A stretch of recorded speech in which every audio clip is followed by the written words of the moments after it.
1982년 5월 4일 동이 트기 시작한 이른 새벽이었습니다. 서울 명동의 아침 공기에는 여전히 냉기가 서려 있었습니다. 지난밤 내린 비로 아스팔트 위에는 물웅덩이가 얇게 져 있었고 상인들이 채 하루를 시작하기도 전인 그 시각 검은 세단 2대가 골목 입구를 가로막았습니다. 차문이 열리고 정장 차림의 사내들이 내렸으나 그들 사이엔 침묵만이 흘렀습니다. 오직 구두굽 소리만이 정막을 깰 뿐이었습니다. 호텔 로비는 고요했습니다. 프런트 직원은 사내들이 내미는 신분증을 확인하고는 황급히 고개를 숙였습니다. 엘리베이터 문이 열리고 다시 닫혔습니다. 긴 복도의 끝, 가장 은밀한 특실 앞에서 발걸음 소리가 멈췄습니다. 굳게 닫혀있던 문이 열리자 거울 앞에 앉은 여인의 뒷모습이 드러났습니다. 장영자였습니다. 그녀는 마치 외출을 앞둔 사람처럼 우아하게 머리를 올리고 귀에 진주 귀걸이를 걸고 있었습니다. 인기척에 고개를 돌린 그녀의 눈빛에는 그 어떤 동요도 없었습니다. 마치 이 순간이 올 것을 예감하고 기다린 사람처럼 아주 천천히 손을 내려놓았습니다. 이내 수갑이 채워졌고 차가운 금속의 감촉이 그녀의 손목을 조여왔습니다. 그날 대검찰청 중앙수사부는 외국환관리법 위반 혐의로 장영자와 그녀의 남편 이철희를 동시에 구속했습니다. 단 하루 만에 대한민국 건국 이래 가장 거대한 금융 스캔들이 세상 밖으로 그 추악한 민낯을 드러내는 순간이었습니다. 허나 이 체포는 사건의 종결이 아니었습니다. 오히려 거대한 폭풍의 서막이었습니다. 진실을 찾는 수사의 여정은 험난합니다. 정의가 때로는 더디게 도착할 수도 있습니다. 하지만 정의는 결코 그 자리를 비우지 않습니다. 오늘 저와 함께 그 치열했던 추적의 발자취를 따라가 보시겠습니다. 오늘의 주인공 장영자. 그녀는 대한민국 역사상 최대 규모의 금융 사기극을 주도한 여성입니다.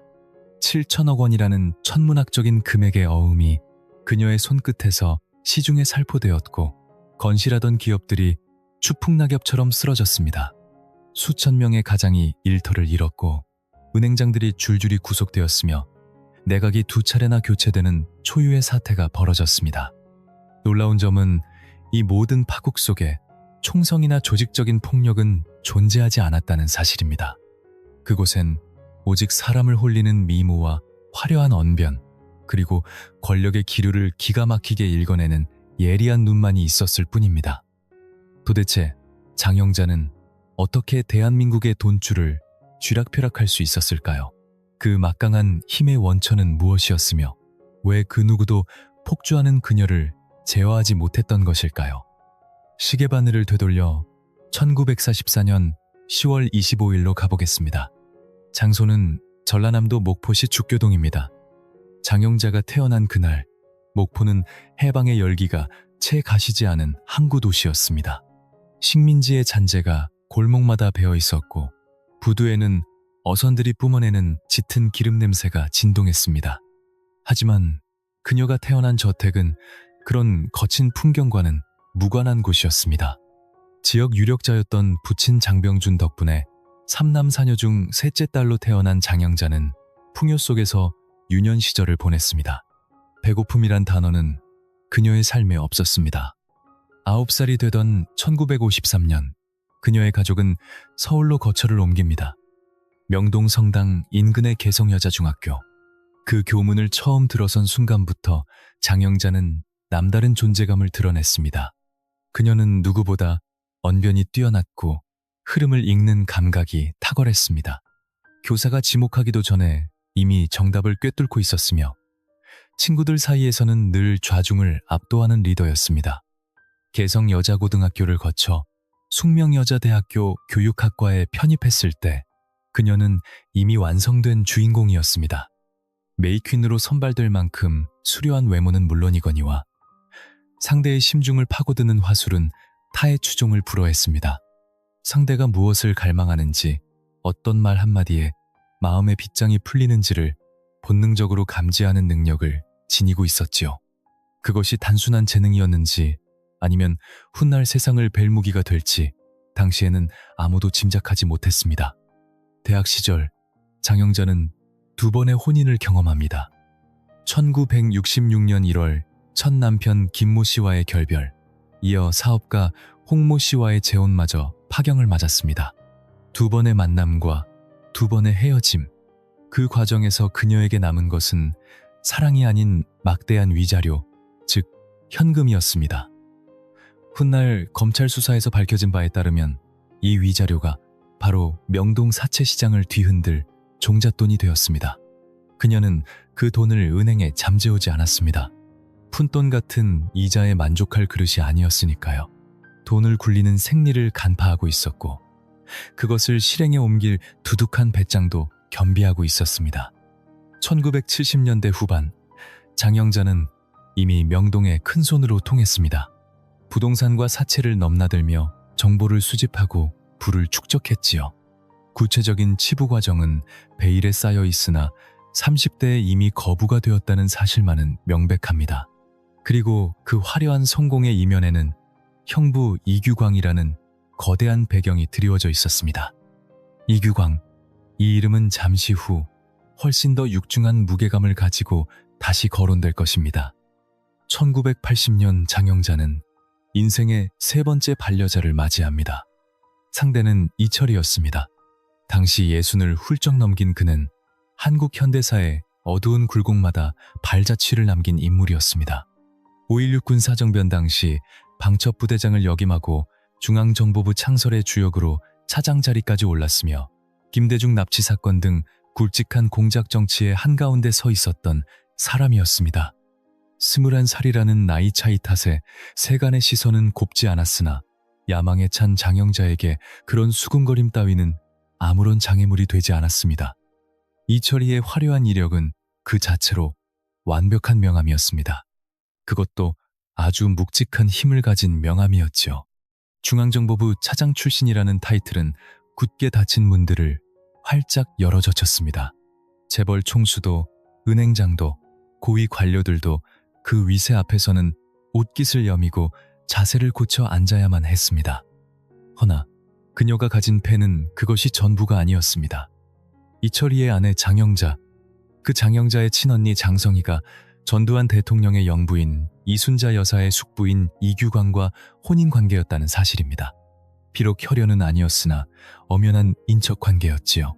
장영자는 이 끈을 아주 교묘하고도 집요하게 이용했습니다. 청와대를 직접 거론하는 하수샤쇼는 두지 않았습니다. 다만 권력의 향기를 은은하게 풍기며 상대를 압도했을 뿐입니다. 그것만으로도 충분했으니까요. 1980년대 초반 신군부가 장악한 대한민국은 혼돈의 시기였습니다. 쿠데타로 집권한 정권은 정통성이 취약했고 그 틈새로 검은 돈과 청탁이 독버섯처럼 피어났습니다. 기업들은 생존을 위해 줄을 서야 했고 그 줄은 권력의 정점과 닿아 있는 누군가에게로 향해야만 했습니다. 장영자는 바로 그 욕망이 교차하는 지점에 정확히 서 있었습니다. 미모로 빗장을 풀고 언변으로 상대를 사로잡았으며 남편의 이력으로 신뢰를 쌓고 이규광이라는 배경으로 마지막 의심마저 지워버렸습니다. 구속되던 그날 아침, 차가운 수갑이 손목에 감기기 직전까지도 그녀는 자신이 가장 능숙하게 해오던 일을 하고 있었습니다. 거울 앞에서 우아하게 진주 귀걸이를 착용하고 있었죠. 그것은 세상을 향해 나아갈 그녀 나름의 완벽한 전투 준비였습니다. 다시 목포입니다. 목포는 땅의 끝자락에 위치한 도시였습니다. 한반도 서남단, 육지의 숨이 했고 바다가 시작되는 곳, 썰물이 지면 광활한 갯벌이 속살을 드러내고 밀물이 차오르면 공기의 냄새가 바뀌는 항구, 비릿한 해풍과 소금기, 그리고 연탄타는 매캐한 냄새가 뒤섞인 그곳이 바로 해방 직후의 목포였습니다. 1944년 10월 25일 죽교동의 어느 집에서 한 아이가 첫 울음을 터뜨렸습니다. 7남매 중 셋째 딸, 집안은 유복했습니다. 지역 유지였던 아버지 장병준과 살림꾼 어머니 이화섭의 보살핌 아래 아이는 결핍이란 단어를 모르고 자랐습니다. 배고픔도 살을 파고드는 추위도 그녀의 몫은 아니었습니다. 그 아이의 이름이 바로 장영자였습니다. 9살 되던 해인 1953년의 봄, 가족은 서울로 상경합니다. 전쟁의 포성이 멈춘 직후의 서울은 폐허나 다름없었습니다. 곳곳에 전쟁의 생채기가 남아있었고 피라민들의 판잣집이 즐비했으나 장영자가 마주한 서울은 딴 세상이었습니다. 명동 성당 곁에 자리한 개성여자중학교, 교복을 처음 입던 날, 그녀를 감싼 것은 전쟁의 화약 냄새가 아닌 빳빳한 새 옷감 냄새와 교실의 분필가루 향기였습니다. 교실 문을 열고 들어선 그 순간부터 소녀는 남달랐습니다. 말에는 거침이 없었고 상황을 파악하는 눈은 매서웠습니다. 교사의 질문이 채 끝나기도 전에 손을 번쩍 들었고 또래들이 머뭇거릴 때 이미 정답을 말하고 있었습니다. 단순히 틀리지 않는 답이 아니었습니다. 상대가 듣고 싶어하는 바로 그 말을 가장 적절한 타이밍에 꺼내놓을 줄 아는 천부적인 감각을 지니고 있었던 것입니다. 그것은 단순한 능력이 아니었습니다. 천부적인 재질이었으되 치명적인 독을 품은 위험한 재능이었습니다. 개성여고의 교문을 나선 뒤 경기실업초급대학에 적을 두었으나 그곳은 그녀가 머물기에 너무 좁았습니다. 이내 숙명여자대학교 교육학과로 자리를 옮겼으니 이는 더 높은 곳을 갈망하는 야망의 첫걸음이었습니다. 캠퍼스라는 새로운 무대 위에서도 주인공은 단연 그녀였습니다. 훤칠한 신장과 총기 어린 눈빛, 그리고 좌중을 압도하는 웃음소리까지 메이퀸의 왕관이 그녀에게 주어진 것은 단지 미모 때문만은 아니었습니다. 그녀는 자신이 빛나야 할 위치를 본능적으로 감지했고 그 자리를 움켜쥐는 법을 통달해 있었습니다. 1966년 1월의 차가운 공기 속에서 그녀는 생애 첫 혼례를 치렀습니다. 배우자는 김모 씨였으나 그 인연의 끈은 사가버린 동아줄처럼 금세 끊어졌습니다. 파경의 대가로 손에 쥔 위자료는 잠시 통장에 머무는가 싶더니 이내 다른 욕망을 위한 불쏘시개로 변모하기 시작했습니다. 장영자에게 재물이란 곳간에 쌓아두는 곡식이 아니었습니다. 끊임없이 굴리고 불려서 더 큰 덩어리를 만들어내는 눈덩이와 같았습니다. 바야흐로 1970년대 초입 명동거리는 대한민국 사채 자금이 핏줄처럼 얽혀 흐르는 심장부였습니다. 제도권 은행의 문턱은 산처럼 높았던 시절입니다. 담보 없이는 돈을 빌릴 수 없었고 담보가 있어도 하염없는 기다림이 필요했습니다.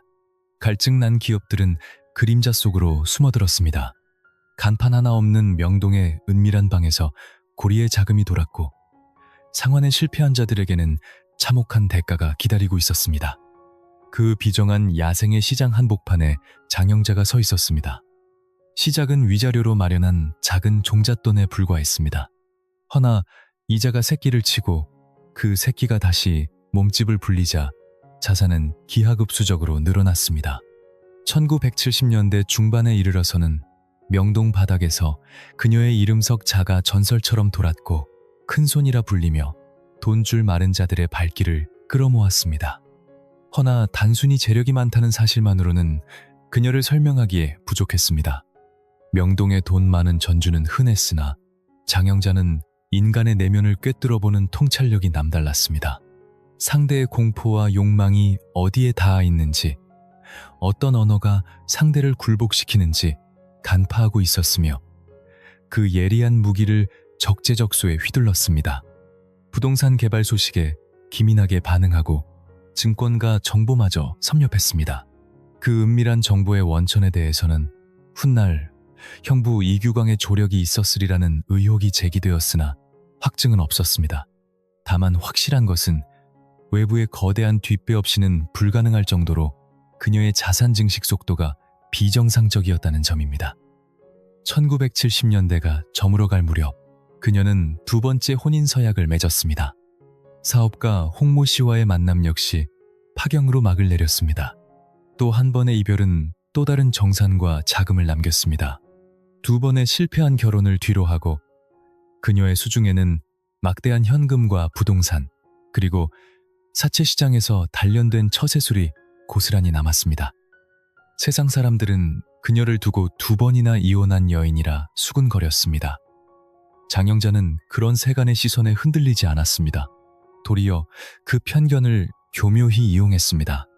상대가 자신을 얕잡아 볼 때 그녀의 운신은 더욱 자유로워졌고 경계심을 푼 사냥감은 손쉽게 요리할 수 있었습니다. 이규광이라는 거물급 인사의 이름이 그녀의 삶에 짙은 그림자를 들이우기 시작한 것도 바로 이 시기였습니다. 전두환 대통령의 영부인, 이순자 여사의 숙부인 이규광. 그는 장영자의 친언니 장성희의 남편이었습니다. 법적으로는 오촌이라는 거리가 있었으나 권력의 지형도 안에서 그들의 거리는 핏줄보다 더 끈끈하게 밀착되어 있었습니다. 이규광이 구체적으로 어떤 편의를 제공했는지는 끝내 베일에 쌓여 있습니다. 검찰조차 그 실체를 완벽히 규명하지 못했습니다. 그러나 장영자가 그 배경을 인지하고 있었으며 그 권력의 후광이 만들어내는 압도적인 분위기를 10분 활용했다는 사실만은 명백했습니다. 청와대라는 단어를 굳이 입에 올리지 않아도 보이지 않는 권력의 연결고리는 은밀하고도 강력하게 작동하고 있었습니다. 1980년 서울의 공기는 이전과 확연히 달라져 있었습니다. 박정희 대통령의 서거와 신군부의 집권으로 세상은 천지개벽했습니다. 새로운 권력의 등장에 기업들은 생존을 위해 줄을 서야 했고 누가 새 주인과 닿아 있는지에 대한 정보가 곧 황금이 되는 혼돈의 시대였습니다. 장영자는 동물적인 감각으로 그 기류의 변화를 포착했습니다. 그리고 그의 운명을 건 세 번째 결혼을 감행했습니다. 상대는 예순을 바라보는 이철이었습니다. 중앙정보부 차장을 지내며 지난 정권의 음지에서 활약했던 인물. 21살이라는 나이 차이 탓에 주위에서는 의아한 시선을 보냈습니다. 허나 장영자의 눈에 비친 이철이는 단순한 연상의 배우자가 아니었습니다. 그는 걸어다니는 거대한 명함이자 권력의 보증수표였습니다. 전두환 시대의 기업가들에게 중앙정보부 차장 출신이라는 이력은 여전히 묵직한 공포와 권위로 다가왔습니다.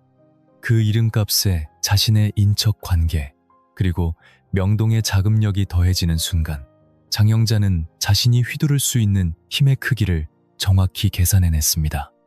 그 계산이 신의 한 수였는지 아니면 파멸의 씨앗이었는지는 이 시점에서 논할 수 없습니다. 다만 혼례를 마친 직후 명동 사채시장에서 그녀의 행보는 이전과 판이하게 달라졌습니다. 다루는 자금의 단위가 커졌고 접촉하는 상대의 급이 달라졌으며 두드리는 욕망의 문 또한 거대해졌습니다. 목포의 유복한 집안에서 자란 셋째 딸은 서울이라는 욕망의 용광로 속에서 3번의 결혼을 거치며 전혀 다른 괴물로 변모해 있었습니다. 허나 세상은 아직 그녀의 진짜 얼굴을 목격하지 못하고 있었습니다. 1980년의 봄, 서울의 봄은 찰나와 같이 짧았습니다. 최규와 권한대행 체제가 표류하던 그해, 전두환은 군홧발로 역사의 물줄기를 돌렸습니다. 5월 광주의 비극을 딛고 여름이 오기도 전에 권력의 지형은 재편되었습니다. 총구에서 나온 새로운 질서가 대한민국을 짓누르기 시작했습니다. 기업들은 숨을 죽였고 은행들은 새로운 동아줄을 찾아 헤맸습니다. 권력의 향기가 어디에서 풍겨오는지 먼저 맞는 자만이 살아남을 수 있는 살얼음판 같은 시절이었습니다.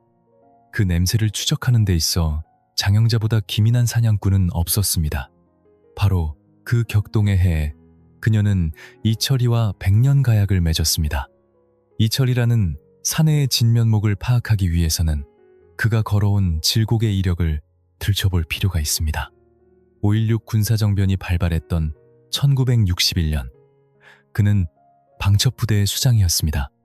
박정희의 거사가 성공하는데 결정적인 정보망을 제공했던 그는 군복을 벗고 창설 요원으로서 중앙정보부의 기틀을 다졌습니다.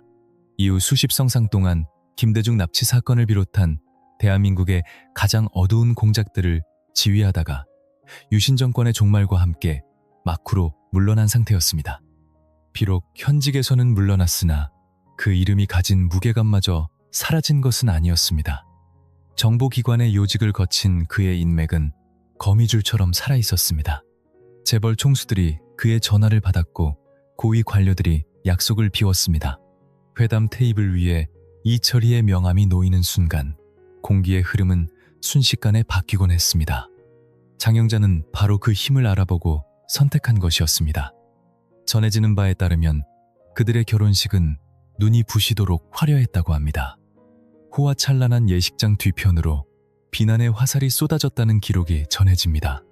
21살이라는 아득한 나이 차이, 2번의 아픈 과거, 그리고 눈살을 찌푸리게 하는 사치스러운 피로연까지 세상 사람들의 입방아는 멈출 줄 몰랐습니다. 허나 장영자라는 여인에게 그런 세간의 시선 따위는 깃털만도 못한 가벼운 무게였습니다. 식장의 열기가 채 식기도 전 두 사람은 마치 한 몸처럼 기민하게 움직이기 시작했습니다. 무대 위 주인공은 장영자였으나 그 뒤에는 이철이라는 거대한 그림자가 버티고 있었습니다. 아니, 더 정확히 말하면 그의 이름 석자가 든든한 방패이자 창이었습니다. 굳이 그가 나서지 않아도 전 중앙정보부 차장이라는 묵직한 배경은 그 자체로 서슬퍼런 무기가 되어 주었습니다. 바야흐로 1980년대 초반, 대한민국은 건설 열기로 뜨겁게 달아오르고 있었습니다. 정권의 경제개발 야망 아래 수많은 건설사가 우후죽순 솟아났고 수주를 향한 전쟁은 치열했습니다. 문제는 피와 같은 돈이었습니다. 실적을 쌓으려면 자금이 필요했으나 담보 없이는 문전박대하는 은행의 높은 문턱 앞에서 기업들은 목이 타들어갔습니다. 장영자의 눈은 바로 그 갈증난 틈새를 예리하게 포착했습니다. 그녀가 설계한 덫은 단순해 보였지만 그 내막은 더할 나위 없이 교묘하고 정교했습니다. 자금난에 허덕이는 기업주들을 은밀히 찾아갔습니다. 때로는 직접 발로 뛰고 때로는 다리를 놓아 만난 그 자리에서 그녀는 나직하고 단호한 어조로 제안을 던졌습니다. 현금은 충분하다. 조건은 파격적이다. 다만 한 가지 침묵이 필요하다. 이건 특수자금이니 입 밖으로 내서는 안 됩니다. 그 한마디가 모든 것을 설명했습니다. 특수라는 단어는 곧 청와대 혹은 권력의 심장부와 닿아 있다는 은밀한 신호였습니다. 굳이 구체적인 이름을 거론할 필요조차 없었습니다. 남편의 화려한 경력과 대통령 인척이라는 배경을 공기 중에 흘려놓으면 나머지는 듣는 이의 상상력이 알아서 완성해 주었으니까요. 기업주들의 머릿속 계산기는 빠르게 돌아갔습니다. 이 여자의 남편은 정보부 차장 출신이요. 형부는 현직 대통령의 처삼촌이라 이 제안을 거절했다가 닥칠 후폭풍이 두려웠고 반대로 이 동아줄만 잡으면 탄탄대로가 열릴 것이라는 기대가 부풀어 올랐습니다. 공포와 탐욕, 인간을 조종하는 가장 강력한 두 가지 본능이 동시에 빗장을 풀었습니다. 거래의 메커니즘은 다음과 같이 굴러갔습니다. 장영자 측은 파격적인 이자율로 현금을 쥐어줍니다. 그 대가로 요구한 것은 빌려준 돈의 2배에서 많게는 9배에 이르는 약속 어음이었습니다. 단, 이 어음은 담보용일 뿐 절대 시중에 유통하지 않겠다는 달콤한 약속을 덧붙였습니다. 허나 애초에 장영자의 사전에 약속 이행이란 존재하지 않았습니다. 어음을 받아드는 즉시 그녀는 명동 사채시장으로 달려갔습니다. 어음을 할인해 현금화하고 그 돈을 들고 또 다른 먹잇감인 건설업체를 찾아갔습니다. 새로운 어음을 받고 다시 현금으로 바꾸는 과정이 끝없이 반복되었습니다. 일명 돌려막기였으나 그 스케일은 전례를 찾아볼 수 없을 만큼 거대했습니다. 빚이 빚을 낳고 그 빚이 다시 거대한 빚덩이를 잉태했습니다. 그것은 단순한 피라미드 구조가 아니라 모든 것을 집어삼키는 탐욕의 회오리 바람이었습니다. 1981년 2월 마침내 파국을 향한 폭주기관차가 출발했습니다. 그 무렵 대화산업이라는 간판이 세상에 등장합니다.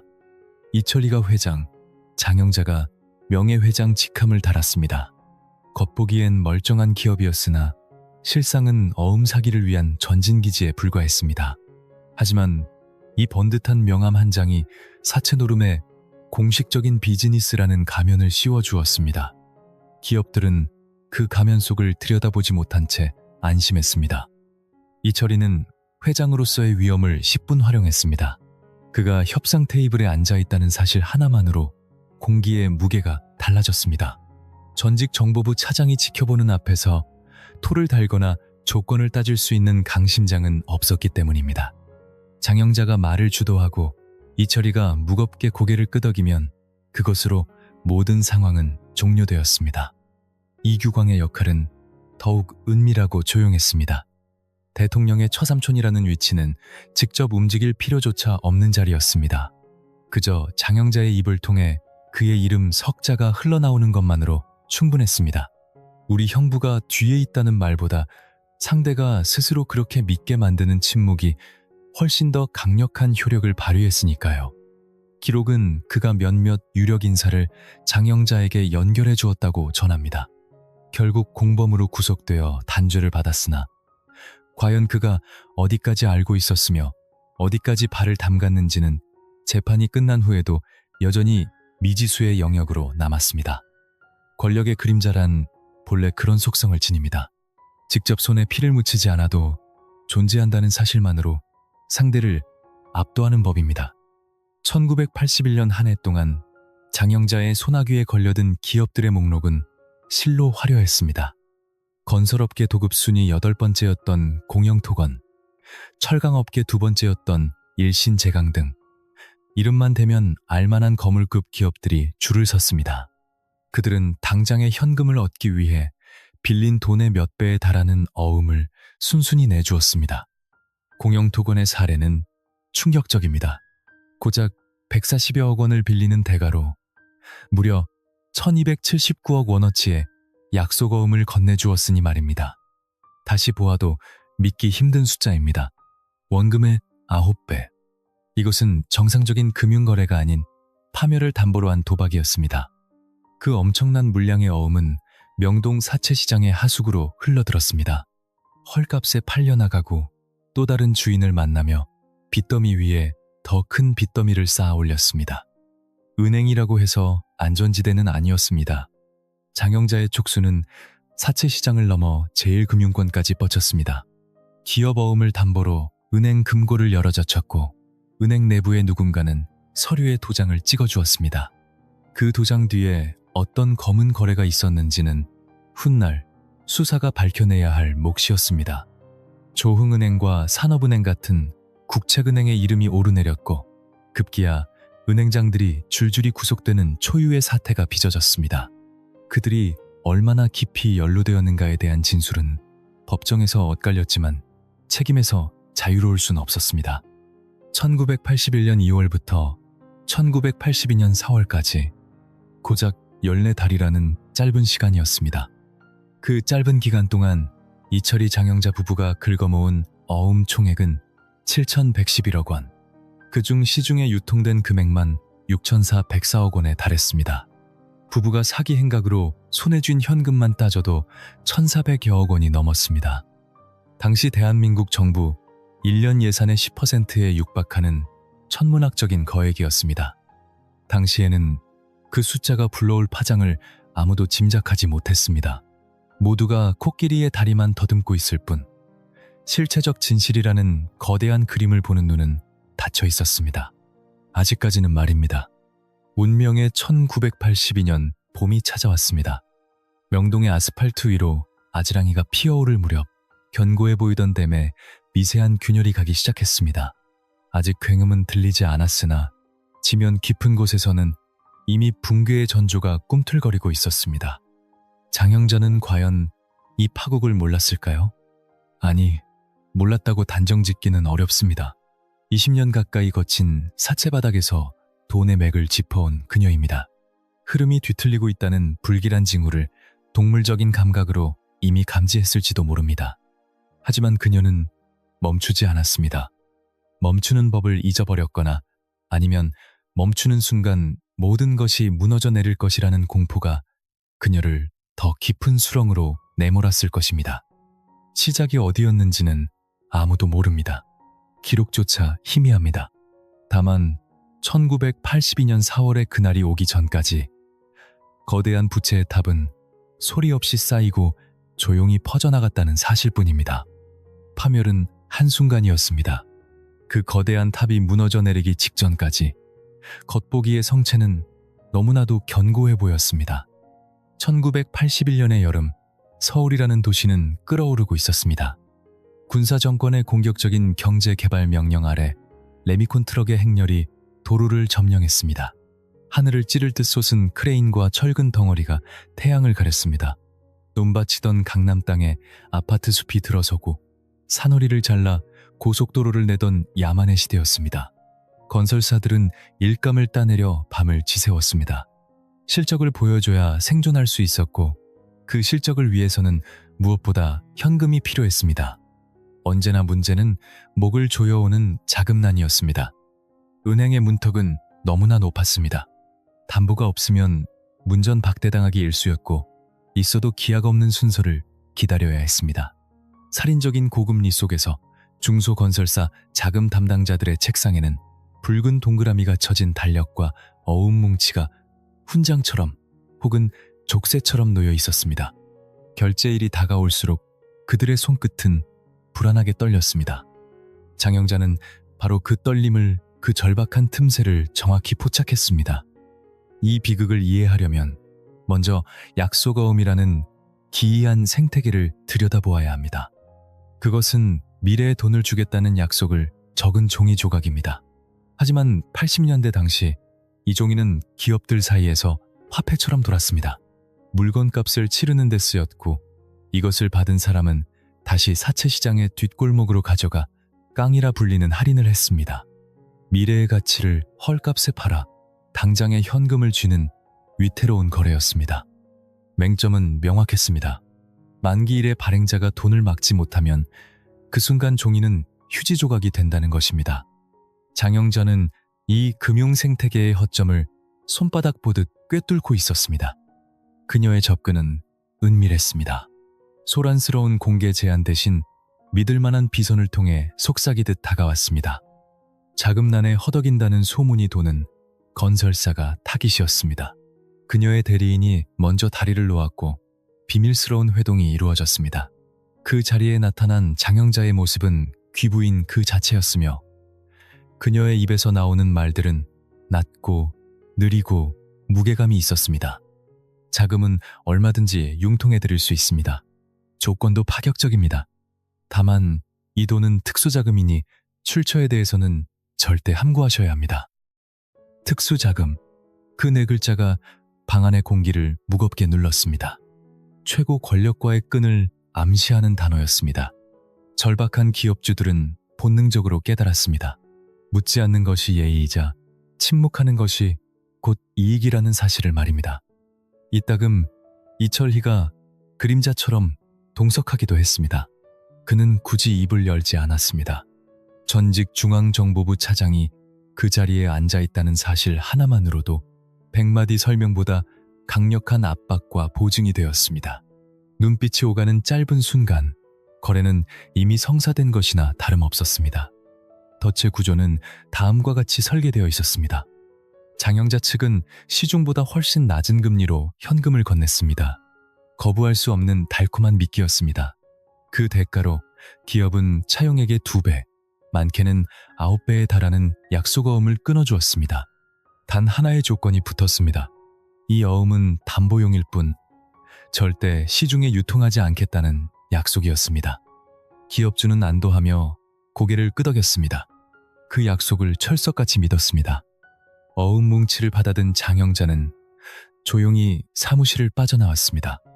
그리고 그녀의 발걸음은 곧장 명동으로 향했습니다.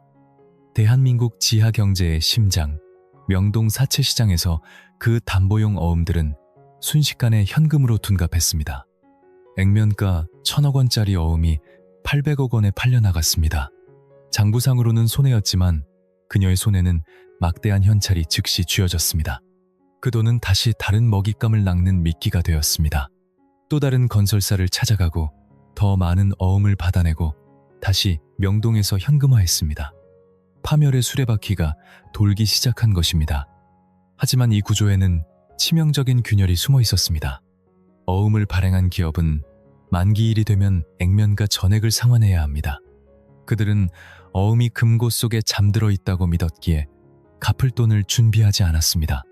하지만 그 어음은 이미 시장에 거친 손을 타며 유통되고 있었습니다. 만기일이 닥치자 낯선 이들이 어음을 들고 회사로 들이닥쳤습니다. 출처를 알 수 없는 빚 독촉이 시작된 것입니다. 갚아야 했습니다. 갚지 못하면 곧장 부도 처리될 운명이었습니다. 정작 돈을 갚아야 할 그 순간 장영자는 어디에도 없었습니다. 공영토건의 격리부장 박모 씨에게 1982년의 봄은 기억하고 싶지 않은 악몽이었을 것입니다. 달력 위 붉은 날짜들이 쓰나미처럼 밀려왔습니다. 처음에는 한두 장이던 정체불명의 어음이 셋이 되고 열이 되더니 감당할 수 없는 숫자로 불어났습니다. 장부와 현실의 괴리 앞에서 그는 망연자실했을 것입니다. 회사의 내장은 이미 썩어 들어가고 있었지만 겉모습은 평온했습니다. 크레인은 여전히 돌아가고 건물은 올라갔습니다. 그러나 지하 깊은 곳에서는 제국을 바치던 기둥이 바스라지고 있었습니다. 실무진은 윗선에 보고했지만 경영진은 결단을 내리지 못했습니다. 특수자금의 실체를 파헤치려다 혹시 모를 권력의 영린을 건드릴까 두려웠던 것입니다. 그 막연한 공포가 파국을 재촉했습니다. 그러나 결국 댐은 터지고 말았습니다. 일신제강이 맞이한 운명은 더욱 가혹했습니다. 당시 재계 서열을 다투던 철강업계의 거인, 직원 수천 명을 거느린 우량 기업이었습니다. 용광로는 뜨거웠고 수주잔고는 넉넉했습니다. 밖에서 보기에 그들은 무너질 수 없는 성이었습니다. 하지만 유령처럼 떠돌던 어음이 돌아오자 상황은 급변했습니다. 갚을 현금이 말라버렸습니다. 은행에 손을 벌려보았지만 이미 은행권도 살얼음판을 걷고 있어 거절당했습니다. 다시 사채시장을 기웃거렸으나 조건은 악랄해졌습니다. 빚을 막기 위해 또 다른 빚을 내는 통제불능의 상태에 빠졌습니다. 악순환의 속도는 점점 더 빨라졌습니다. 공장의 붉은 쇳물은 여전히 끓고 있었지만 노동자들은 발밑이 무너지는 줄도 몰랐습니다. 그저 월급이 사흘 정도 늦게 들어오자 반장은 자금 스케줄이 좀 꼬였다며 대수롭지 않게 둘러댔을 뿐입니다. 그것이 그들이 들은 마지막 변명이었습니다. 같은 시각 장영자의 집무실 책상 위에는 탐욕의 결과물이 산처럼 쌓이고 있었습니다. 기업들의 피를 빨아 만든 어음이었습니다. 밀물처럼 들어온 그 종이 조각들의 합계는 상상을 초월했습니다. 1981년 2월부터 이듬해 4월까지 그녀가 긁어모은 어음 총액은 무려 7,111억 원에 달했습니다. 당시 대한민국 국가 예산이 약 7조 원이었습니다. 나라 전체 살림의 10%에 해당하는 거금이 한 부부의 손에서 놀아난 것입니다. 명동시장에 풀린 돈만 6,404억 원. 수사 결과 이들 부부가 사기로 챙긴 순수익만 해도 1,400억 원이 넘는 것으로 드러났습니다. 숫자가 피부에 와닿지 않는다면 이렇게 상상해 보십시오. 당시 공무원 월급이 20만 원이 채 되지 않았습니다. 3만 명의 월급쟁이가 한 푼도 쓰지 않고 20년을 꼬박 모아야 만져볼 수 있는 돈이었습니다. 그 천문학적인 돈이 도대체 어디로 사라졌는지 수사 기록은 그 행방의 아주 일부만을 희미하게 비추고 있을 뿐입니다. 자금의 흐름은 부동산으로, 때로는 주식으로, 그리고 다시금 음지의 사채시장으로 스며들었습니다. 국경을 넘어간 흔적도 포착되었습니다. 검찰은 명동의 암달러 시장과 태평양 건너 미국 캘리포니아에서 80만 달러라는 거액이 조성된 사실을 세상에 알렸습니다. 그러나 그 외의 자취는 기록에 남아있지 않습니다. 애초에 장부라는 것이 존재하지 않았을지도 모릅니다. 1982년 4월 명동의 뒷골목에서 기이한 소문이 바람을 타기 시작했습니다. 특정 어음 한 장이 심상치 않게 나돌고 있다는 것이었습니다. 어음의 발행인은 공영토건이었습니다. 액면가보다 터무니없이 낮은 가격에 그것도 아주 다급하게 시장에 던져졌습니다. 헐값의 급매물로 나온 어음이 시사하는 바는 통상 두 가지입니다. 자금이 턱 밑까지 막혔거나 종이 조각 자체에 치명적인 결함이 있거나 사채업자들의 촉이 곤두섰습니다. 어음 할인을 거절하는 창구가 하나둘 늘어났습니다. 불길한 징조는 삽시간에 퍼져나갔고 공영토건이 위태롭다는 말이 기정사실처럼 떠돌았습니다. 위기에 몰린 공영토건 내부에서는 마침내 최후의 결단이 내려집니다. 더는 버틸 재간이 없었습니다. 누군가는 총대를 메고 나서야만 했습니다. 비장한 각오로 진정서 한 장이 작성되었습니다. 그 서류가 향한 곳은 대한민국 검찰청이었습니다. 시간을 거슬러 올라가 1982년 봄 장영자의 하루는 숨 쉴 틈 없이 돌아갔습니다. 아침 해가 뜨면 기업의 총수를 대면했고 오후에는 시중은행의 고위 간부들을 주물렀습니다. 어둠이 내리면 정계와 재계의 거물들이 회동하는 은밀한 자리에 모습을 드러냈습니다. 서울의 특급 호텔 연회장이든 강남의 화려한 요정이든 혹은 간판 없는 룸살롱의 밀실이든 그 모든 공간의 중력은 장영자에게 쏠려 있었습니다. 걸친 옷이 달랐고 내뱉는 언어가 달랐으며 좌중을 압도하는 자태가 남달랐습니다. 그는 마치 자신이 세상의 정점에 선 여왕인 양 행동했습니다. 그리고 실제로 그 자리에 배석한 이들은 그 허상을 진실로 믿어 의심치 않았습니다. 1982년 2월 14일 아시안 사파리 클럽에는 당대 네로라 하는 정재계 인사들이 집결했습니다. 장영자가 주최한 판이었습니다. 참석자들의 면면은 실로 화려했습니다.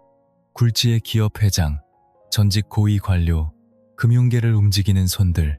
그날 밀실에서 오간 대화의 내용은 역사 속으로 증발해버렸으나 그 회동이 실제했다는 사실과 그 자리의 주인이 장영자였다는 점만은 당시의 언론을 통해 확인됩니다. 바야흐로 장영자가 구축한 그들만의 세상이었습니다. 권력과 금력이 한 방에 뗄리를 틀고 있었고 그 육중한 문을 여닫는 열쇠를 쥔 사람이 바로 장영자였습니다. 이 시기 장영자가 누렸던 호사가 어느 정도였는지 흩어진 기록의 파편들이 증언합니다. 서울의 부촌 한가운데 둥지를 틀었고 수행원들을 거느렸습니다. 차량은 언제나 육중한 검은색 세단이었고 전담 기사가 대기했습니다. 백화점에서의 씀씀이는 타의 추종을 불허했다고 전해집니다. 가방 속에 현금 다발을 쟁여다니며 물 쓰듯 했다는 목격담도 있었습니다. 허나 그 화려한 생활을 뒷받침한 장부는 끝내 세상에 온전히 드러나지 않았습니다. 명확하게 확인된 것은 오직 차가운 숫자뿐이었습니다. 1981년 2월부터 이듬해 4월까지 이 부부가 시중에 유통시킨 어음의 총액은 무려 7,111억 원에 달했습니다. 그중 그들이 사기로 편취한 실질적 이익은 1,400여억 원이었습니다. 검찰은 또한 이들이 명동과 캘리포니아 등지에서 별도로 80만 달러를 은닉한 사실도 밝혀냈습니다. 허나 그 막대한 자금의 덩어리가 어디로 증발했는지 수사는 끝내 그 검은 돈의 종착지를 완벽히 규명하지 못했습니다. 장영자의 모래성 제국이 위용을 떨치는 동안 보이지 않는 곳에서는 누군가의 삶이 소리 없이 무너져 내리고 있었습니다. 일신제강의 용접공 오모 씨에게 1982년의 봄은 이렇게 기억될 것입니다. 공장은 쉼없이 돌아갔고 용광로는 뜨거웠습니다. 새벽 6시부터 저녁 8시까지 이어지는 고된 노동. 그의 거친 손등에는 15년의 세월이 새긴 화상 흉터가 3군데나 선명했습니다. 이번 달 월급은 나흘이나 연체되었습니다. 지난달에는 사흘이 늦었습니다.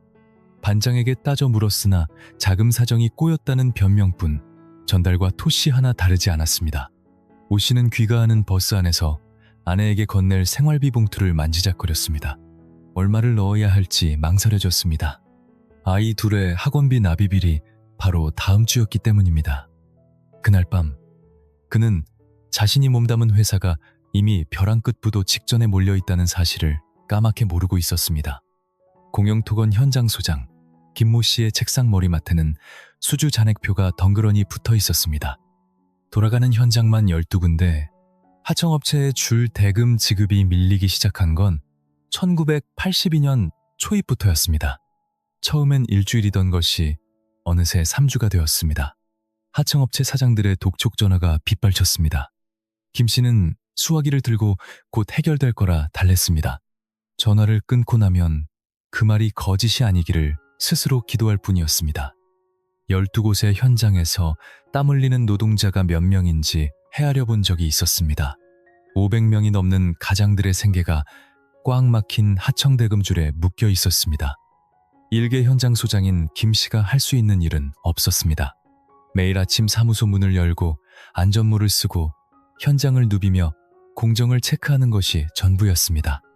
겉보기에 일은 계속되고 있었으나 그 현장을 지탱하던 자금줄이 어디선가 툭 하고 끊겨나가고 있음을 그는 본능적으로 감지하고 있었습니다.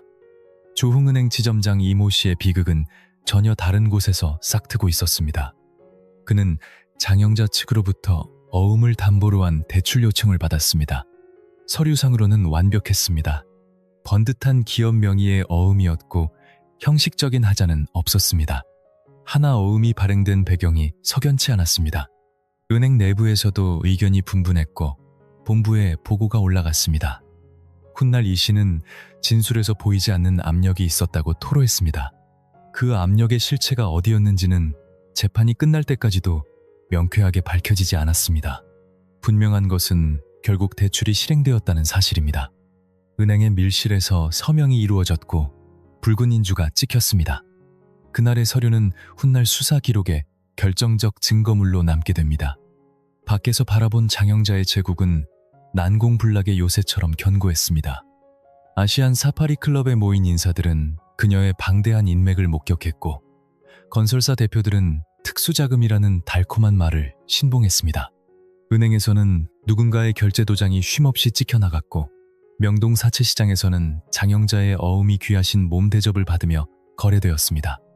모든 톱니바퀴가 완벽하게 맞물려 돌아가는 듯 했습니다. 그러나 거짓으로 맞물린 기계는 단 하나의 톱니라도 어긋나는 순간 멈추는 법이 없습니다. 멈추는 것이 아니라 폭발해버립니다. 1982년 4월 공영토건 어음이 명동시장에서 파열음을 내기 시작했습니다. 이것은 앞서 언급된 이야기의 반복이 아닙니다. 시장이라는 정글 속 또 다른 시선으로 바라본 파국입니다. 명동에서 돈을 굴리는 사채업자들은 냄새를 맡는데 귀신이었습니다. 특정 기업의 물량이 쏟아지면 본능적으로 경계했습니다. 공영토건 어음이 여러 창구에서 동시다발적으로 튀어나왔습니다. 할인을 재촉하는 목소리는 다급했고 가격은 바닥을 쳤습니다.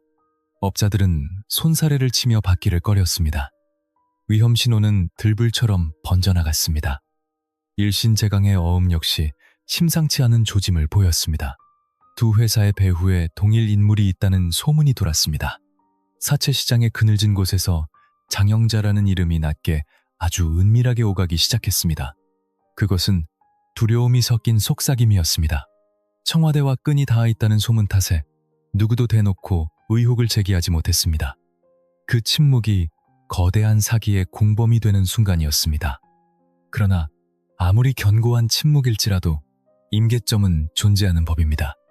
공영토건의 밀실, 그 무거운 침묵 속에서 마침내 주사위는 던져졌습니다. 더 이상 자력으로 버티는 것은 불가능했습니다. 특수자금이라는 금기어가 불러올 피바람도 두려웠으나 당장 회사의 숨통이 끊어지는 공포가 그보다 컸던 탓입니다. 떨리는 손끝에서 진정서가 완성되었습니다. 때는 1982년 4월, 수신처는 대한민국 검찰청이었습니다. 문장은 건조했습니다. 장영자에게 당한 어음 사기의 전말, 천문학적인 피해 액수, 그리고 절박한 수사 촉구, 그뿐이었습니다. 대검찰청 중앙수사부의 책상 위로 서류가 넘어갔을 때만 해도 수사관들은 사태의 거대함을 짐작조차 하지 못했습니다. 그저 흔한 건설사의 어음 분쟁일 것이라 여겼습니다. 그렇게 조용히 내사가 시작되었습니다. 허나 뚜껑을 열자 상황은 급변했습니다. 얽혀있는 기업은 하나가 아니었습니다. 둘도 아니었습니다. 상상을 초월하는 수의 기업들이 줄줄이 엮여 나오고 있었습니다. 수사관들의 손길이 바빠졌습니다. 파일을 넘기면 또 다른 파일이 필요해지는 악순환. 책상 위에는 순식간에 수사 기록이 산더미처럼 쌓여만 갔습니다. 폭풍이 몰려오던 바로 그 시각, 장영자는 과연 어디에 있었을까요? 검찰의 칼날이 겨누어지던 1982년 4월에도 그는 여전히 서울 한복판을 누비며 다음 약속을 잡고 있었습니다. 수화기를 들고 먹잇감을 찾았으며 약속 장소를 정하고는 유유히 승용차에 몸을 실었습니다. 멈춤이란 없었습니다. 브레이크가 고장난 것인지 아니면 스스로 멈추기를 거부한 것인지 그 내막을 알 길은 없습니다. 허나 명백한 사실은 하나, 1982년 4월의 그날까지도 어음은 끊임없이 발행되어 시중을 떠돌았다는 점입니다. 거대한 탑이 휘청거리고 있었습니다. 그러나 정작 탑의 주인은 진동을 감지하지 못했거나 알면서도 짐짓 모른 채 하며 위태로운 행보를 이어갔습니다. 허나 성벽 밖에서는 이미 선명한 균열이 목격되고 있었습니다. 그 틈새를 가장 먼저 포착해 공식 기록으로 남긴 이들, 바로 검찰 내사팀이었습니다. 그들이 파헤친 진실의 조각들은 다음 장에서 이어집니다. 시간을 거슬러 1981년 가을, 권력의 심장부인 청와대 안쪽에서 은밀한 기류가 감지되었습니다. 대통령 비서실, 민정수석 비서관실로 첩보 한 통이 날아들었습니다. 명동 사채시장을 쥐락펴락하는 어느 부부에 대한 이야기였습니다. 자금의 규모가 예사롭지 않다는 보고 그들의 이름은 장영자와 이철이었습니다. 민정수석 이학봉은 이 심상치 않은 문건을 즉시 국가안전기획부장 유학성의 손에 쥐어주었습니다. 하나 유학성의 반응은 미지근했습니다. 큰손들이 시장을 교란하는 일이야 비일비재했으며 명동발 소문에는 을에 거품이 끼기 마련이라 판단했습니다. 무엇보다 그의 책상에는 그보다 시급한 국정 현안들이 산재해 있었습니다. 파일은 책상 한 구석으로 밀려났습니다. 표지가 덮인 채 먼지 속에 방치되었습니다. 하지만 덮어둔다고 사라질 문제가 아니었습니다. 보고서는 얇아지기는커녕 날이 갈수록 두께를 더해갔습니다. 해가 바뀌어 1982년 초입에 들어서자 경고음은 더욱 요란해졌습니다. 이번에는 금융권의 거물급 인사가 직접 제보해왔습니다. 장영자 측 어음이 시중에 범람하고 있으며 이미 수많은 기업이 덫에 걸려들었다는 구체적인 정황이었습니다. 그제야 유학성은 묵혀두었던 파일을 다시 펼쳐들었습니다. 숫자와 기업명을 하나하나 짚어가며 연결고리를 긋자 전혀 새로운 형상이 떠올랐습니다. 그것은 초기에 짐작했던 단순한 사채 노름이 아니었습니다. 사태의 엄중함을 깨달았을 테지만 그가 그 정보를 쥐고 어디까지 움직였는지는 역사의 여백으로 남아 있습니다. 다만 확실한 것은 이 결정적인 첩보가 청와대의 공식적인 수사 지시로 이어지지는 않았다는 사실입니다. 이유는 명약관하였습니다. 장영자는 전두환 대통령 처삼촌의 처제, 즉 살아있는 권력의 친인척이었습니다. 그 이름을 입에 올리는 것은 곧 영린을 건드리는 행위와 다름없었습니다. 결국 검찰을 움직인 동력은 권력의 내부가 아닌 전혀 다른 곳에서 점화되었습니다. 1982년 4월의 끝자락, 벼랑 끝에 몰린 공영토건이 검찰청의 문을 두드린 것입니다. 진정서에는 군더더기가 없었습니다. 장영자에게 당한 사기의 내역, 피해 금액, 거래 일시가 적나라하게 박혀 있었습니다. 서류는 즉시 담당 검사에게 배당되었고 물밑 수사가 개시되었습니다. 당시 대검찰청 중앙수사부를 이끌던 수장은 이종남 검사였습니다. 그는 지체 없이 팀을 꾸렸습니다. 초동 단계에서는 단순한 어음 분쟁으로 치부할 수도 있었으나 파고들수록 기이한 징후들이 포착되었습니다. 피해자는 공영토건 하나가 아니었습니다. 꼬리에 꼬리를 물고 다른 기업들의 이름이 튀어나왔고 추적하면 할수록 새로운 피해자들이 고구마 줄기처럼 엮여나왔습니다. 실타래가 풀리기 시작했지만 그 끝은 까마득하여 보이지 않았습니다. 수사팀이 가장 먼저 메스를 댄 곳은 어음의 유통 경로였습니다. 장영자 측이 챙긴 어음은 명동 사채시장에서 돌고 돌았습니다. 어음 뒷면에는 배서가 빼곡했습니다. 한 장에 5-6사람의 도장이 찍혀 너덜너덜해진 종이의 맨 아래 최초 발행 기업의 이름이 선명했습니다. 기업의 장부를 압수해 대조해 보았습니다. 발행 기록은 존재했으나 숫자가 맞지 않았습니다. 기업이 손에 쥔 현금과 그들이 끊어준 어음의 액면가, 그 괴리는 상식을 벗어나 있었습니다. 두세 배 수준이 아니었습니다. 무려 9배까지 부풀려진 경우도 있었습니다. 수사관은 계산기를 두드리다 멈칫했습니다. 다시 두드려 보아도 결과는 같았습니다. 믿기 힘든 수치였습니다. 수사 기록이 쌓이는 속도에 가속도가 붙었습니다. 연루된 기업 목록에는 일신제강, 공영토건 등 당대에 내로라 하는 대기업들이 이름을 올렸습니다. 비단 기업뿐만이 아니었습니다. 조흥은행과 산업은행의 깊숙한 곳에서도 수상한 흔적이 발견되었습니다. 장영자의 어음이 담보가 되어 거액의 대출이 승인된 내역이 쏟아져 나온 것입니다. 은행 내부의 결제 라인, 도장을 찍은 자가 누구인지 역추적이 시작되었습니다. 이 시점에서 이종남 검사는 직감했습니다.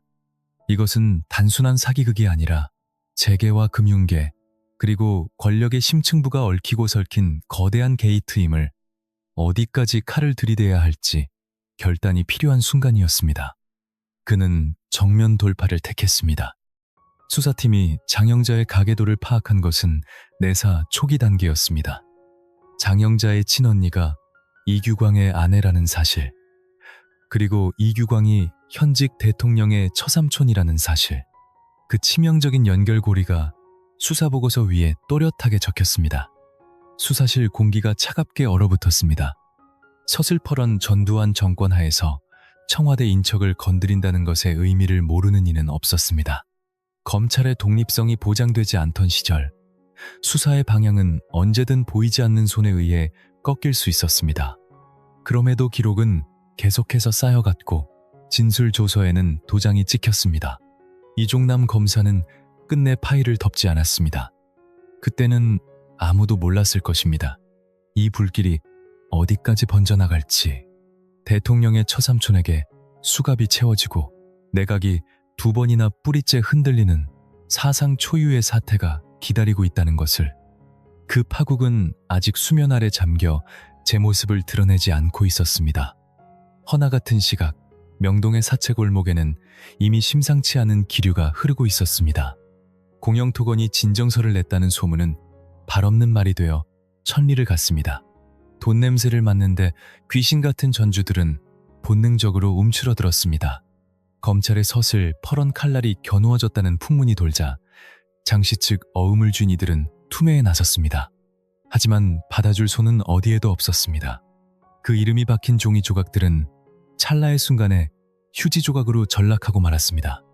그렇다면 이 시한폭탄을 마지막 순간까지 품에 안고 있어야만 했던 이들은 과연 누구였겠습니까? 바로 자금을 융통하기 위해 처음 그 증서를 찍어낸 기업들이었습니다. 약속된 날짜는 저승사자처럼 다가오는데 상환할 곳가는 텅 비어 있었습니다. 도산의 불길한 징조가 짙게 배어 나왔습니다. 마치 쇠붙이가 붉게 산화하듯 아주 천천히, 그러나 결코 멈추지 않는 기세로 말입니다. 일신제강의 자금 담당 임원 정모 씨는 며칠째 뜬 눈으로 밤을 지새워야 했습니다. 책상 위에는 만기가 도래하는 어음들이 산더미처럼 쌓여 있었습니다. 수판을 튕기고 계산기를 두드려 보았습니다. 허나 답은 요원했습니다. 통장에 남은 현금과 갚아야 할 빚의 간극은 그 무엇으로도 메울 수 없는 절벽과도 같았습니다. 은행 문을 두드렸습니다. 급한 불을 끄게 해달라 사정했습니다. 하나 제 코가 석자인 은행들은 묵묵부답이었습니다. 본사로 보고가 올라갔고 회장실에서는 밤샘 회의가 소집되었습니다. 야속하게도 아침에는 밝았으나 뾰족한 수는 나오지 않았습니다. 창밖으로 시선을 돌린 정씨의 눈에 공장의 굴뚝이 들어왔습니다. 희뿌연 연기가 피어오르고 있었습니다. 기계는 무심하게 돌아가고 있었지요. 저 연기가 머지않아 끊길 수도 있다는 사실을 저 거대한 굴뚝은 짐작조차 하지 못했을 겁니다.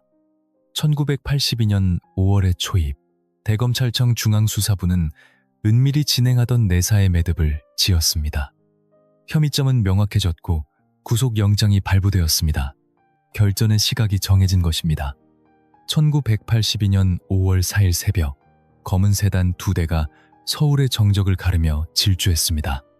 한 대는 이철희의 자택을 향해, 다른 한 대는 장영자가 머무는 호텔을 향해 바퀴를 굴렸습니다. 복도를 울리던 발소리가 토섰습니다. 그리고 굳게 닫힌 문 앞에서 숨을 골랐습니다. 그 문이 열리는 찰나 대한민국 금융 역사상 가장 거대했던 사기극은 종막을 고하기 시작했습니다. 부부는 같은 날 아침 서로 떨어진 장소에서 차가운 쇠고랑을 차야만 했습니다. 검찰은 우선 외국환 관리법 위반이라는 명패를 내걸었습니다. 허나 수사관들의 눈빛은 달랐습니다. 이것은 단지 서막에 불과함을 직감하고 있었던 까닭입니다. 진실을 향한 진짜 싸움은 이제부터가 시작이었습니다. 1982년 5월 4일 서울의 하늘은 무심할 정도로 맑게 개어 있었습니다. 계절의 틈새였습니다. 봄의 자락이 채 사라지기 전에 이른 아침 거리에는 출근하는 이들의 발길조차 드물었습니다. 가로수 잎새가 바람결에 잠시 몸을 뒤척였고 어디선가 청소차의 엔진 소리만이 낮게 깔려 도시의 정막을 채우고 있었습니다. 그 고요의 한가운데로 검은 차량들이 미끄러지듯 움직였습니다. 소리 없는 질주였습니다. 신호등 아래 잠시 멈췄다가는 다시 속도를 높였습니다. 두 대의 차는 각기 다른 운명을 향해 갈림길에서 흩어졌습니다. 한쪽은 이철이가 있는 곳으로, 다른 한쪽은 장영자의 숙소를 향해서 말입니다. 호텔방 안에서 수갑이 채워지던 그 순간의 광경은 앞서 이 이야기의 서두에서 목격한 바 있습니다. 진주 귀걸이가 빛나던 손목 위로 서늘한 금속이 결박되었습니다. 여인은 저항하지 않았습니다. 입을 굳게 다물었습니다. 수사관들의 뇌리에 박힌 그날 아침, 그녀의 얼굴은 놀라움이라곤 찾아볼 수 없는 담담한 표정이었습니다. 반면 이철이의 모습은 사뭇 달랐습니다. 그가 찰나의 순간 어떤 표정을 지었는지에 대한 세밀한 기록은 전해지지 않습니다.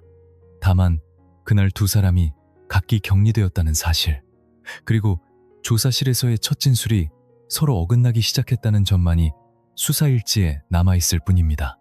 부부에게 처음 적용된 죄목은 외국환관리법 위반이었습니다.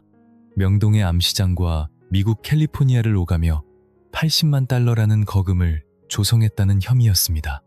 검찰이 대외적으로 공표한 내용은 딱 거기까지였습니다. 하지만 수사팀은 이미 간파하고 있었습니다. 그 혐의는 거대한 미로로 들어가는 입구에 불과하다는 것을 말입니다. 대검찰청 중수부의 조사실은 비좁고 삭막했습니다. 천장에 매달린 형광등 하나가 위태롭게 빛을 뿌렸습니다. 소독약 냄새와 묵은 종이 냄새가 뒤엉켜 코를 찔렀습니다. 엉덩이를 붙인 금속 의자는 냉기를 뿜어냈고 테이블 위에는 묵직한 서류 뭉치가 놓였습니다.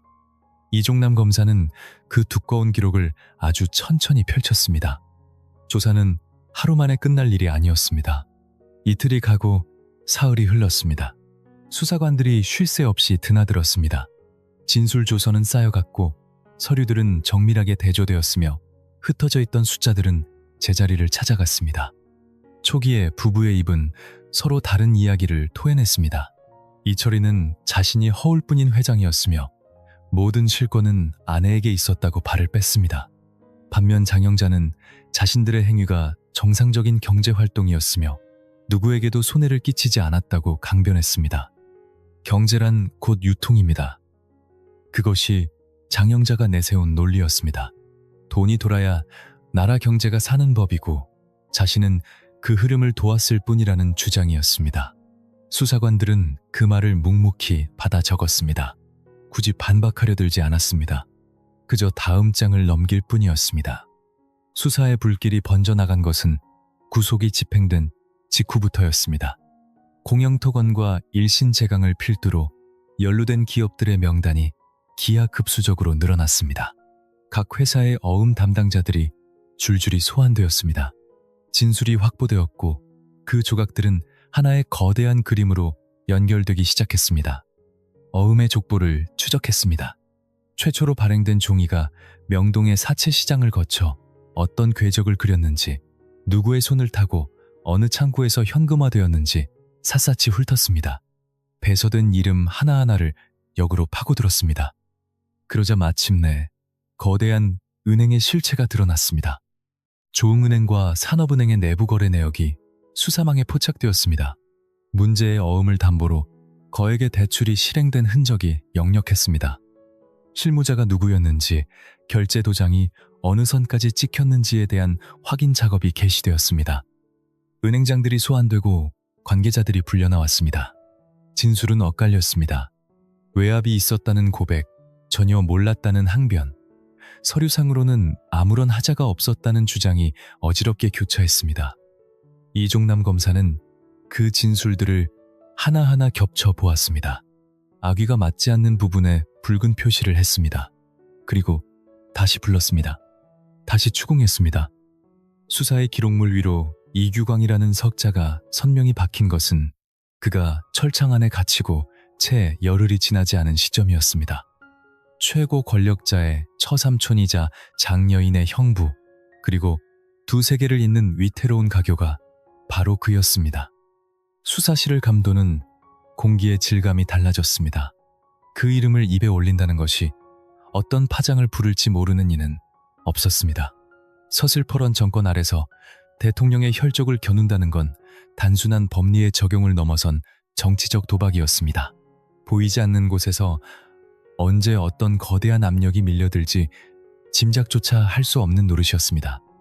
허나 물증은 이미 그곳에 존재했습니다. 장여인의 거대한 사기극 안에서 그가 정확히 어떤 배역을 맡았는지 그 깊은 내막은 재판정에서조차 끝내 전부 드러나지 않았습니다.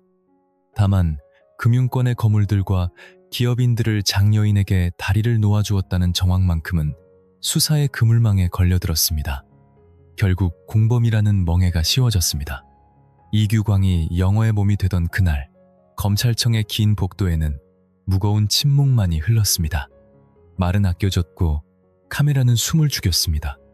허나 그 구속이 품은 엄중한 뜻이 이미 청와대의 담장을 넘어 깊숙이 전해졌으리라는 사실을 사람들은 본능적으로 알고 있었습니다. 수인의 명분은 하루가 다르게 그 길이를 더해갔습니다. 조흥은행장이 구속되었습니다. 산업은행의 관계자 또한 피할 수 없었습니다. 기업의 중역들이 줄지어 소환되었습니다. 잔인했던 5월 한 달, 수사의 칼날 아래 구속된 이는 모두 32명에 달했습니다. 2명의 은행장과 굴지의 기업 간부들, 그리고 그 끝에 이규광이 있었습니다. 무려 32명이었습니다. 은행장이 수갑을 찬 채 끌려가는 장면이 브라운관을 채웠습니다. 사람들은 숨죽여 화면을 응시했습니다. 아나운서의 논조는 감정을 거세한 듯 낮고 건조했습니다. 뉴스는 사건의 실체를 온전히 전하지 못했습니다. 아니, 전할 수 없었다는 편이 옳을 것입니다. 권력의 심장부를 어디까지 건드릴 수 있는지 방송국 역시 그 보이지 않는 선을 인지하고 있었기 때문입니다. 정치판이 요동치기 시작한 것은 그 구속자들의 면면이 세상에 드러난 직후였습니다. 이규광의 구속은 청와대 배우설이라는 화약고에 불을 당겼습니다. 장여인이 대통령의 인척이라는 배경을 업고 권력을 휘둘렀다는 의심이 시중의 소문으로 번져나갔습니다. 총칼로 건조하에 올라 정통성이 취약했던 정권에게 이 스캔들은 뼈아픈 타격이 아닐 수 없었습니다. 내각이 뿌리째 흔들렸습니다. 정권은 사태 수습에 사활을 걸었습니다. 이종남 검사가 이끄는 수사팀은 거침없이 파고들었습니다. 한편으론 물밑 작업도 병행되었습니다. 당시 비서관이었던 박철원이 수사검사들을 방송에 출연시켜 세간의 의혹을 잠재우려 애썼다는 기록이 훗날 전해집니다. 그것은 진화 작업이었습니다. 허나 불길은 의미 걷잡을 수 없이 번져버린 뒤였습니다. 1982년 5월 결국 개각이 단행되었습니다. 11명의 장관이 옷을 벗었고 4명이 교체되었습니다. 여당의 당직 개편 또한 뒤따를 수밖에 없었습니다. 그 모든 경랑이 밖에서 몰아치는 동안 장여인은 차가운 구치소 담장 안에 있었습니다. 청주교도소로 이감된 그는 비좁은 독방에 갇혔습니다. 밤새 형광등 불빛은 꺼지지 않았고 면회는 철저히 통제되었습니다. 바깥 세상이 얼마나 시끄러운지, 내각이 어떻게 무너져 내리는지, 사채 시장이 얼마나 꽁꽁 얼어붙었는지 그는 그저 끊어진 정보의 조각들로 짐작할 뿐이었을 겁니다. 수사관이 다시금 문을 열고 들어섰습니다. 두꺼운 파일을 펼쳐놓았습니다. 그 안에는 새로운 기업의 이름들이, 낯선 어음 번호들이, 그리고 새로운 날짜들이 적혀 있었습니다. 그는 다시 한번 진술을 다그쳤습니다. 장 여인은 입술을 달싹였습니다. 굳게 다물었다가 이내 다시 열었습니다. 경제란 흐름이고 유통입니다. 전과 다름없는 논리였습니다. 허나 조사실의 창백한 불빛 아래서 내뱉은 그 말은 처음과는 전혀 다른 무게로 바닥에 떨어졌습니다. 수사관은 무미건조한 표정으로 그 말을 받아 적을 뿐이었습니다. 그 시각 밖에서는 일신제강의 거대한 용광로가 차갑게 식어가고 있었습니다. 공영토건이 맡은 12군데의 현장에서도 솟아있던 크레인들이 하나둘씩 멈춰섰습니다.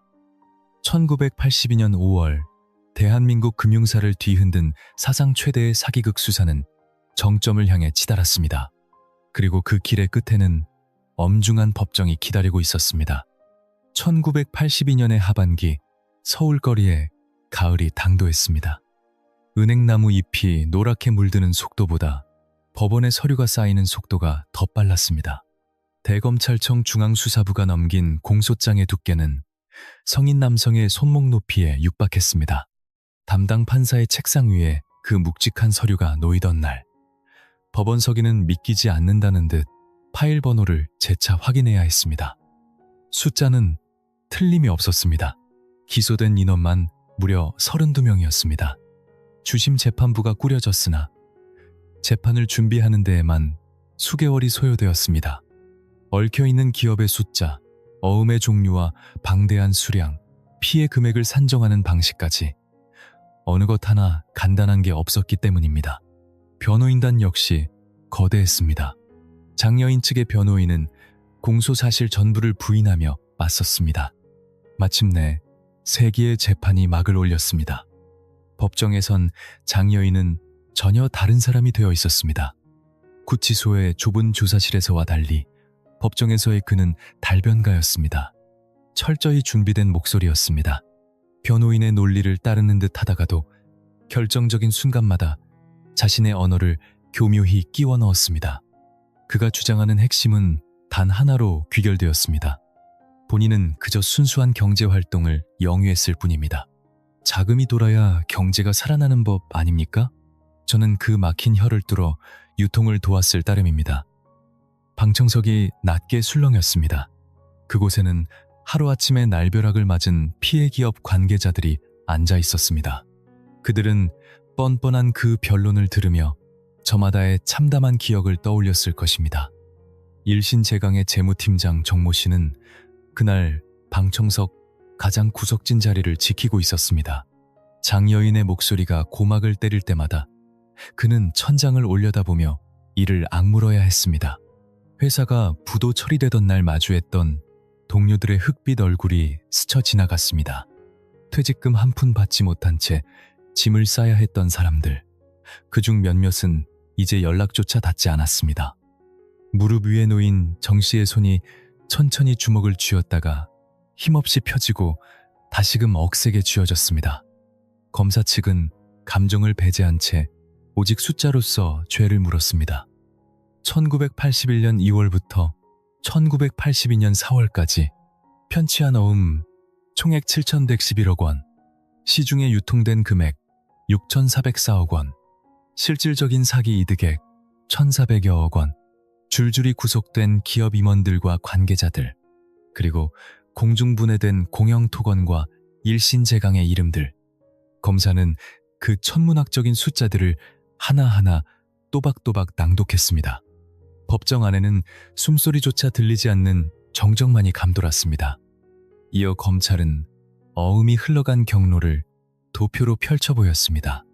기업에서 발행된 어음이 장 여인의 손을 거쳐 명동 사채시장으로 스며들고 다시 은행의 담보가 되어 또 다른 기업으로 흘러들어간 기형적인 흐름이었습니다. 실타래처럼 복잡하게 뒤엉킨 선들이었으나 그 모든 선이 교차하는 중심점에는 단 하나의 이름이 박혀 있었습니다. 장영자, 바로 그녀였습니다. 반면 남편 이철이가 법정에서 보인 태도는 장 여인과는 사뭇 달랐습니다. 이철이는 법정 안에서도 그림자처럼 굴었습니다. 변호인이 쏟아내는 변론에 그저 무겁게 턱을 당길 뿐 입을 열지 않았습니다. 자신은 대화산업이라는 거대한 배의 선장인 척 이름만 빌려주었을 뿐 키를 잡고 항로를 결정한 것은 오직 아내 장영자였다는 주장이었습니다. 한때 중앙정보부 차장이라는 요직에 앉았던 사내답게 그는 침묵이야말로 가장 웅변적인 방어라는 사실을 알고 있는 듯 했습니다. 하지만 검찰은 그 견고한 침묵의 벽을 허물 카드를 이미 손에 쥐고 있었습니다. 이철이가 기업 총수들과 마주 앉아 협상을 주도했던 그날의 풍경들, 그의 화려한 경력이 사기극의 신용 보증수표로 쓰였던 순간들, 그리고 대화산업이 기업이 아닌 거대한 사기 톱니바퀴였음을 증명하는 서류 더미가 법대 위에 쌓였습니다. 입을 다문다고 해서 죄의 무게가 가벼워지는 것은 아니었습니다. 전두환 대통령의 처삼촌 이규광의 재판은 또 다른 무대에서 열렸습니다. 그가 이 거대한 사기극의 설계도면을 어디까지 들여다보았는가, 이것이 쟁점이었습니다. 이규광 측은 장영자의 폭주를 전혀 예상하지 못했다고 항변했습니다. 몇몇 사람을 소개해주며 다리를 놓아준 것은 인정하지만 그 다리가 낭떠러지로 이어질 줄은 몰랐다는 것이었습니다. 검찰은 촘촘하게 엮은 정황의 그물을 던져 그를 옥죄었습니다. 재판은 아주 느린 속도로, 그러나 확실한 파국을 향해 굴러갔습니다. 결국 이규광은 영어의 몸이 되어 차가운 철창 신세를 지게 되었습니다. 살아있는 권력의 인척이, 그것도 대통령의 처삼촌이 희대의 금융사기 공범으로 단죄받았다는 사실은 충격 그 자체였습니다. 서슬퍼렀던 전두환 정권의 도덕성에 씻을 수 없는 금이 가는 순간이었습니다. 법정에서의 공방이 치열하게 오가는 동안에도 거리로 나앉은 피해자들의 시계는 잔인하게 돌아갔습니다. 1982년의 늦가을, 공영토건은 끝내 부도라는 사망 선고를 받았습니다. 도급 순위 8위라는 위용을 자랑하던 건설 명가가 하루아침에 모래성처럼 무너져 내린 것입니다. 본사 직원 수백 명은 물론이거니와 그들에게 생계를 의지하던 하청업체 식구들까지 합치면 그 숫자는 가늠하기조차 힘들었습니다. 문 닫는 날 현장 소장 김 씨는 텅 빈 사무소에 홀로 들렀습니다. 주인을 잃은 헬멧이 벽에 덩그러니 걸려 있었고 흙먼지 묻은 안전화가 구석을 지키고 있었습니다. 떨리는 손으로 서랍을 열자 이제는 휴지 조각이나 다름없는 수주 잔액표가 눈에 들어왔습니다. 그는 한참이나 멍하니 서 있었습니다. 퇴직금은커녕 밀린 월급이라도 받을 수 있을지 기약이 없었습니다. 수화기를 들고 아내의 번호를 누르려던 손이 허공에서 멈췄습니다. 가장의 입에서 나올 수 있는 말이 아무것도 없었기 때문입니다. 재계 2위의 철강 거인 일신제강 역시 법정 관리라는 굴레를 썼습니다. 법원의 통제 아래 놓이기까지 그리 오랜 시간이 걸리지 않았습니다. 붉게 타오르던 용광로가 서서히 식어가듯 공장의 활기도 꺼져갔습니다. 노동자들은 정들었던 일터를 뒤로하고 무거운 발걸음을 옮겨야 했습니다. 15년을 한결같이 일해온 용접공 오 씨는 마지막으로 작업복을 개어 가방에 넣었습니다. 기름때와 땀이 밴 옷소매 위로 일하다 생긴 손등의 화상 흉터가 스쳐 지나갔습니다. 당장 내일부터 어디로 가야 할지 막막했습니다. 확실한 것은 단 하나. 이번 달 쌀떡을 채울 돈이 없다는 사실뿐이었습니다. 조흥 은행장에게 심판이 내려지던 날, 법정은 이상하리만치 고요했고 카메라는 보이지 않았습니다. 그는 재판장을 똑바로 쳐다보지 못했습니다. 시선은 죄인처럼 바닥을 맴돌았고 판결문이 낭독되는 내내 두 손은 테이블 아래서 보이지 않게 꽉 쥐어져 있었습니다. 낭독이 끝나고 자리에서 일어선 그는 한때 대한민국 금융을 호령하던 은행장이 아닌 그저 초라한 피고인의 뒷모습으로 법정을 빠져나갔습니다. 그 뒤를 이어 산업은행의 관계자들에게도 줄줄이 단죄의 칼날이 떨어졌습니다. 해가 바뀌어 1983년 마침내 장영자와 이철희에 대한 최후의 심판이 내려졌습니다. 판사의 입에서 준엄한 판결 요지가 흘러나왔습니다. 단순한 자금 융통이었다는 장영자의 변명은 단칼에 배척당했습니다. 법원은 어음이 시중에 풀린 경로와 천문학적인 피해 액수, 그리고 계획적인 사기의 고의성을 모두 유죄로 인정했습니다. 법이 허용하는 가장 무거운 형벌이 그들에게 내려졌습니다. 장영자에게 징역 15년, 남편 이철희에게도 징역 15년이 선고되었습니다. 부당하게 취득한 미화 40만 달러와 엔화 800만 엔은 전액 몰수되었으며 추징금 1억 6,254만 6,740원이 부과되었습니다. 판사의 목소리가 망치처럼 법정의 공기를 때렸습니다. 장영자는 허공을 응시할 뿐 얼굴 근육 하나 움직이지 않았습니다. 반면 이철이는 깊게 고개를 떨구었습니다. 방청석 어디선가 깊은 탄식과도 같은 숨소리가 새어나왔습니다. 그러나 형량이 아무리 무거운들 이미 산산조각난 기업과 가정들을 원래대로 되돌릴 수는 없었습니다. 법봉 소리는 멈췄지만 사건이 만든 파동은 법정 문턱을 넘어 계속해서 퍼져나갔습니다. 전두환 정권은 급히 내각을 2번이나 갈아치우고 여당 지도부까지 물갈이하며 사태 수습에 나섰습니다. 어떻게든 정치적 불길을 잡아보려는 몸부림이었습니다. 하지만 정통성 콤플렉스를 가진 정권에게 대통령 친인척이 낀 대형 금융 스캔들은 아무리 닦아도 지워지지 않는 핏자국과 같았습니다. 그리고 이 거대한 소동은 역설적이게도 한국 금융사에 중요한 이정표 하나를 남기게 됩니다. 바로 금융실명제라는 화두였습니다. 장영자와 이철이가 쏘아올린 거대한 공을 보고서야 한국 사회는 깨달았습니다. 가명 뒤에 숨어 돈을 굴리고 출처불명의 어음을 남발하며 유령 같은 계좌로 거액을 옮길 수 있는 이 음지 시스템이 범죄의 온상이라는 것을 말입니다. 그 구멍 숭숭 뚫린 제도가 7천억 원이라는 괴물을 키워낸 자양분이었습니다. 이 사건을 기점으로 내 돈은 내 이름으로 거래하자는 논의가 수면 위로 올라왔습니다. 비록 실제 제도가 시행된 것은 그로부터 11년 뒤인 1993년 김영삼 정부 시절이었지만 그 11년의 공백기 동안 얼마나 많은 검은 돈이 지하를 유령처럼 떠돌았을지는 아무도 모를 일입니다. 판결문이 서류 보관함 속으로 사라지던 날이었습니다. 장영자는 청주교도소로 거처를 옮겼습니다. 둔탁한 쇳소리를 내며 육중한 철문이 열렸다 닫혔습니다. 코를 찌르는 소독약 냄새가 그녀를 맞이했습니다. 화려한 드레스 대신 거친 수의가 주어졌고 그녀는 말없이 옷을 갈아입었습니다. 담장 밖 세상은 어느덧 가을의 끝자락이었습니다. 노랗게 물들었던 은행잎들이 힘없이 보도블록 위로 떨어져 뒹굴고 있었습니다. 그렇게 장영자의 기나긴 수감 생활이 시작되었습니다. 남편 이철이는 대전교도소 독방에 수감되었습니다. 서로의 생사조차 확인하기 힘든 날들이 이어졌습니다. 부부 사이를 가로막은 것은 이제 마음의 거리가 아니라 서울과 청주 그리고 대전이라는 물리적 거리였습니다. 법적인 심판은 끝났습니다. 하지만 이 기막힌 드라마는 아직 막을 내리지 않았습니다. 세월이 흘러 1992년 3월 청주교도소에도 뒤늦게 봄 기운이 스며들었습니다. 높은 담장 너머 어디선가 개나리가 피었는지 창살 틈으로 비스듬히 들어오는 햇살의 온기가 달라져 있었습니다. 감옥 안에서의 계절이란 고작해야 빛의 기울기로 짐작하는 것. 소리 없이 찾아왔다. 소리 없이 사라지는 것이었습니다. 그날 아침 장영자는 조용히 짐을 꾸렸습니다. 꼬박 10년이었습니다. 1982년 5월에 수감되어 1992년 3월이 되기까지 전체 형기 20년 중 5년을 남겨둔 시점에서 가석방 허가가 떨어진 것입니다. 수인번호가 박힌 옷을 벗고 10년 전에 유행이 되어버린 사복으로 갈아입었습니다. 마침내 철문이 열렸습니다.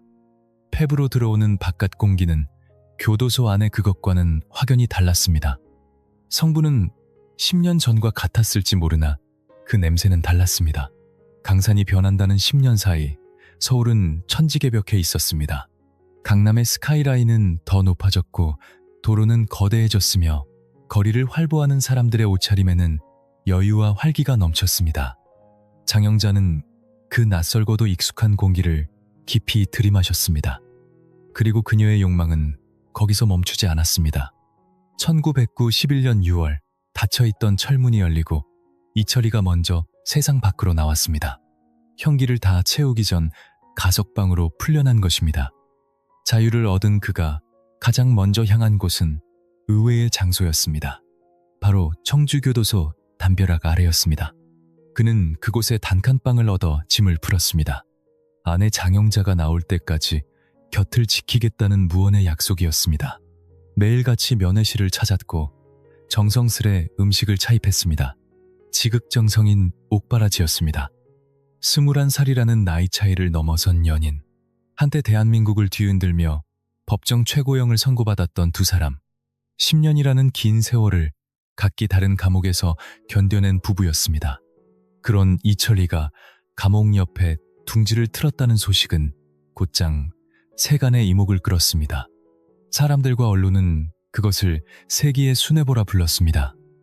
허나 그 좁은 방에서 그가 진정으로 기다렸던 것이 무엇인지는 해가 바뀌고 1994년이 되어서야 비로소 그 실체가 드러났습니다.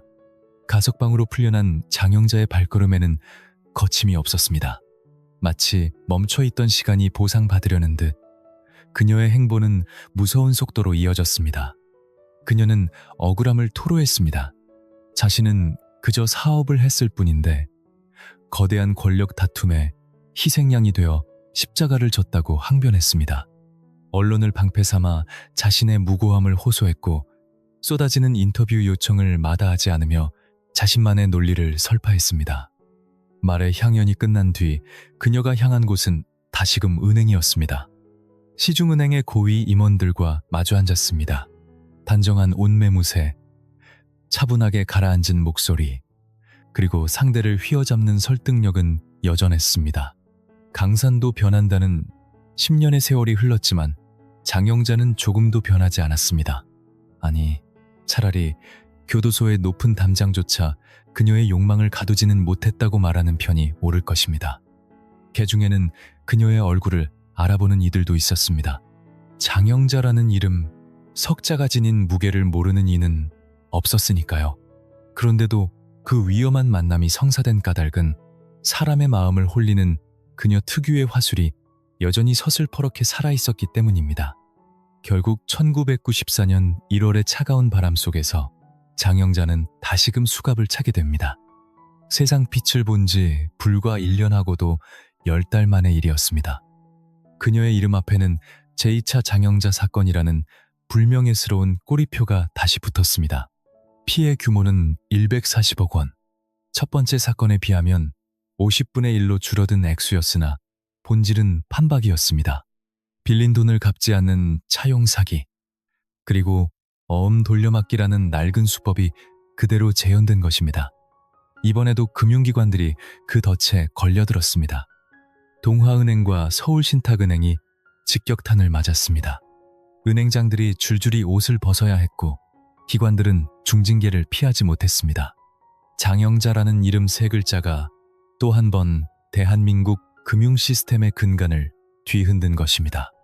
법의 심판은 냉정했습니다. 재판부는 그녀에게 징역 4년을 선고했습니다. 형기를 다 채우지 못한 가석방 기간 중에 저지른 범죄였기에 대가는 혹독했습니다.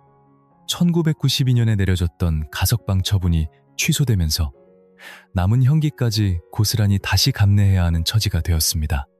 그렇게 다시 수감 생활이 이어지던 중 담장 너머 세상으로 뜻밖의 소식 하나가 전해졌습니다. 바로 남편 이철이에 관한 이야기였습니다.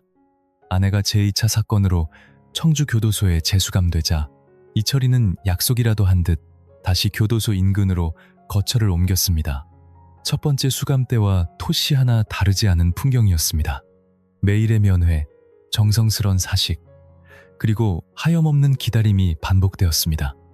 사람들은 그 모습을 보며 다시금 그들의 끈끈한 부부애를 입에 올렸습니다.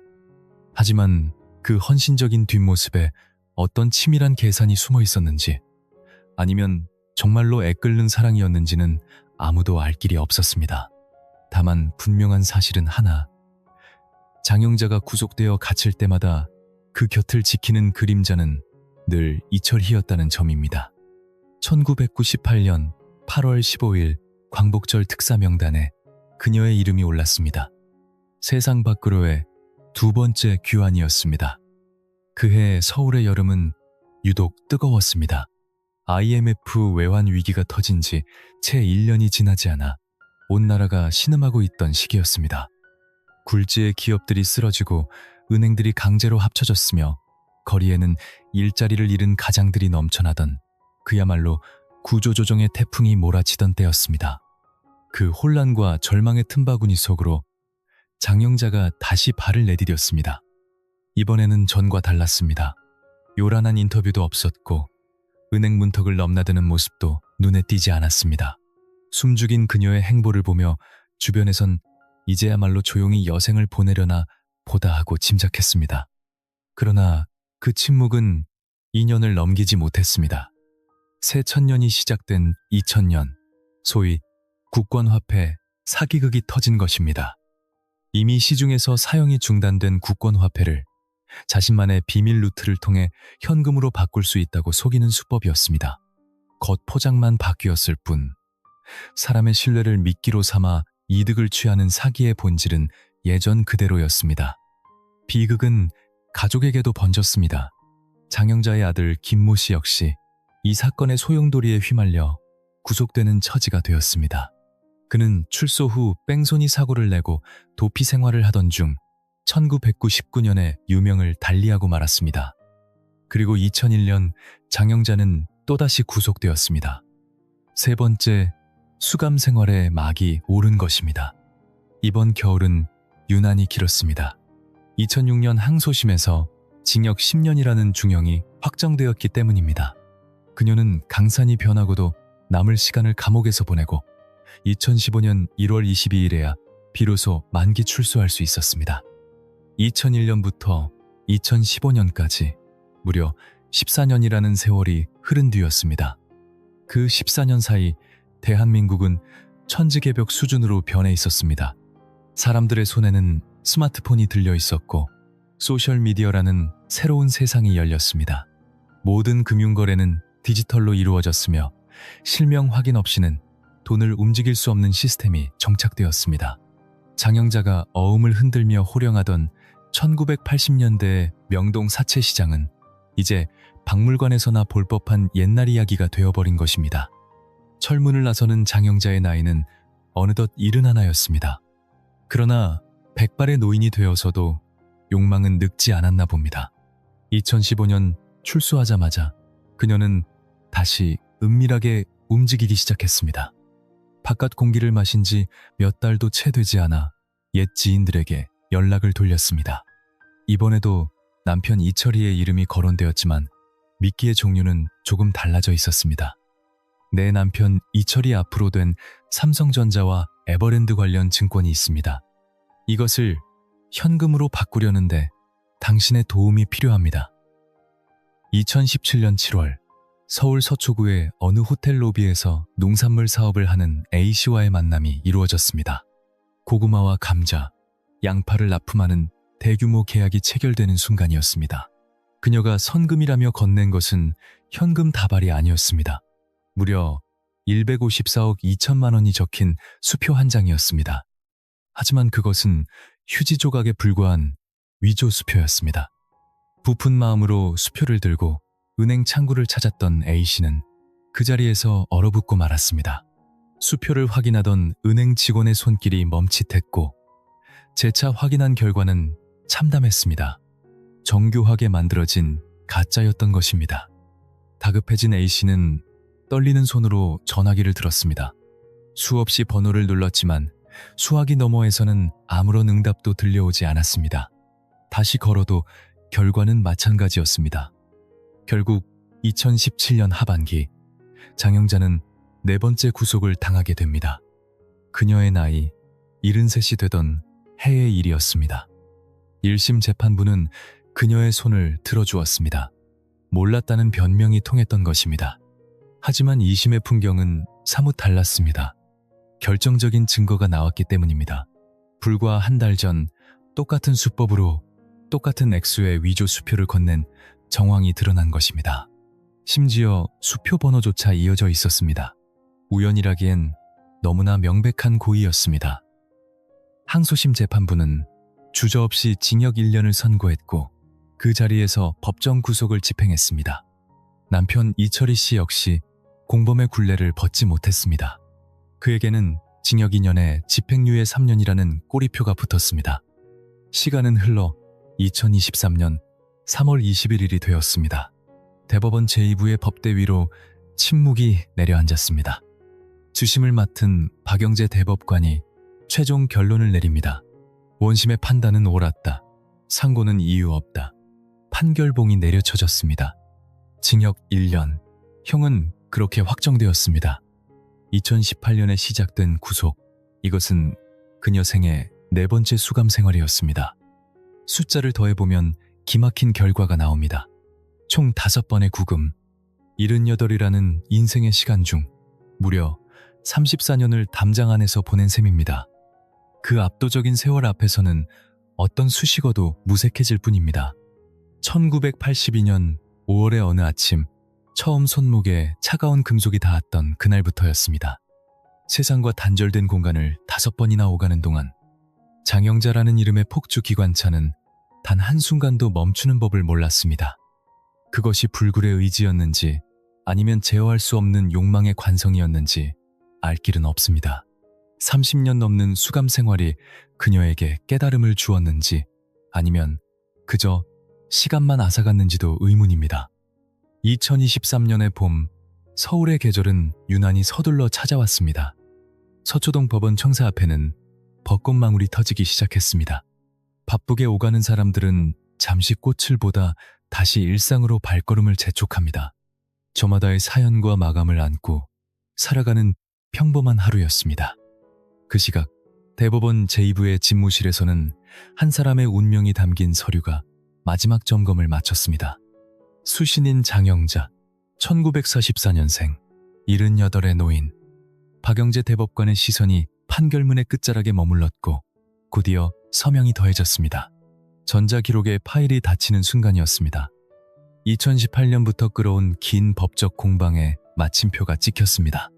항소심 유지, 상고 기각, 징역 1년 확정, 더 이상의 반전은 없었습니다. 이 판결의 무게를 가늠하기 위해선 지나온 연대기를 펼쳐봐야 합니다.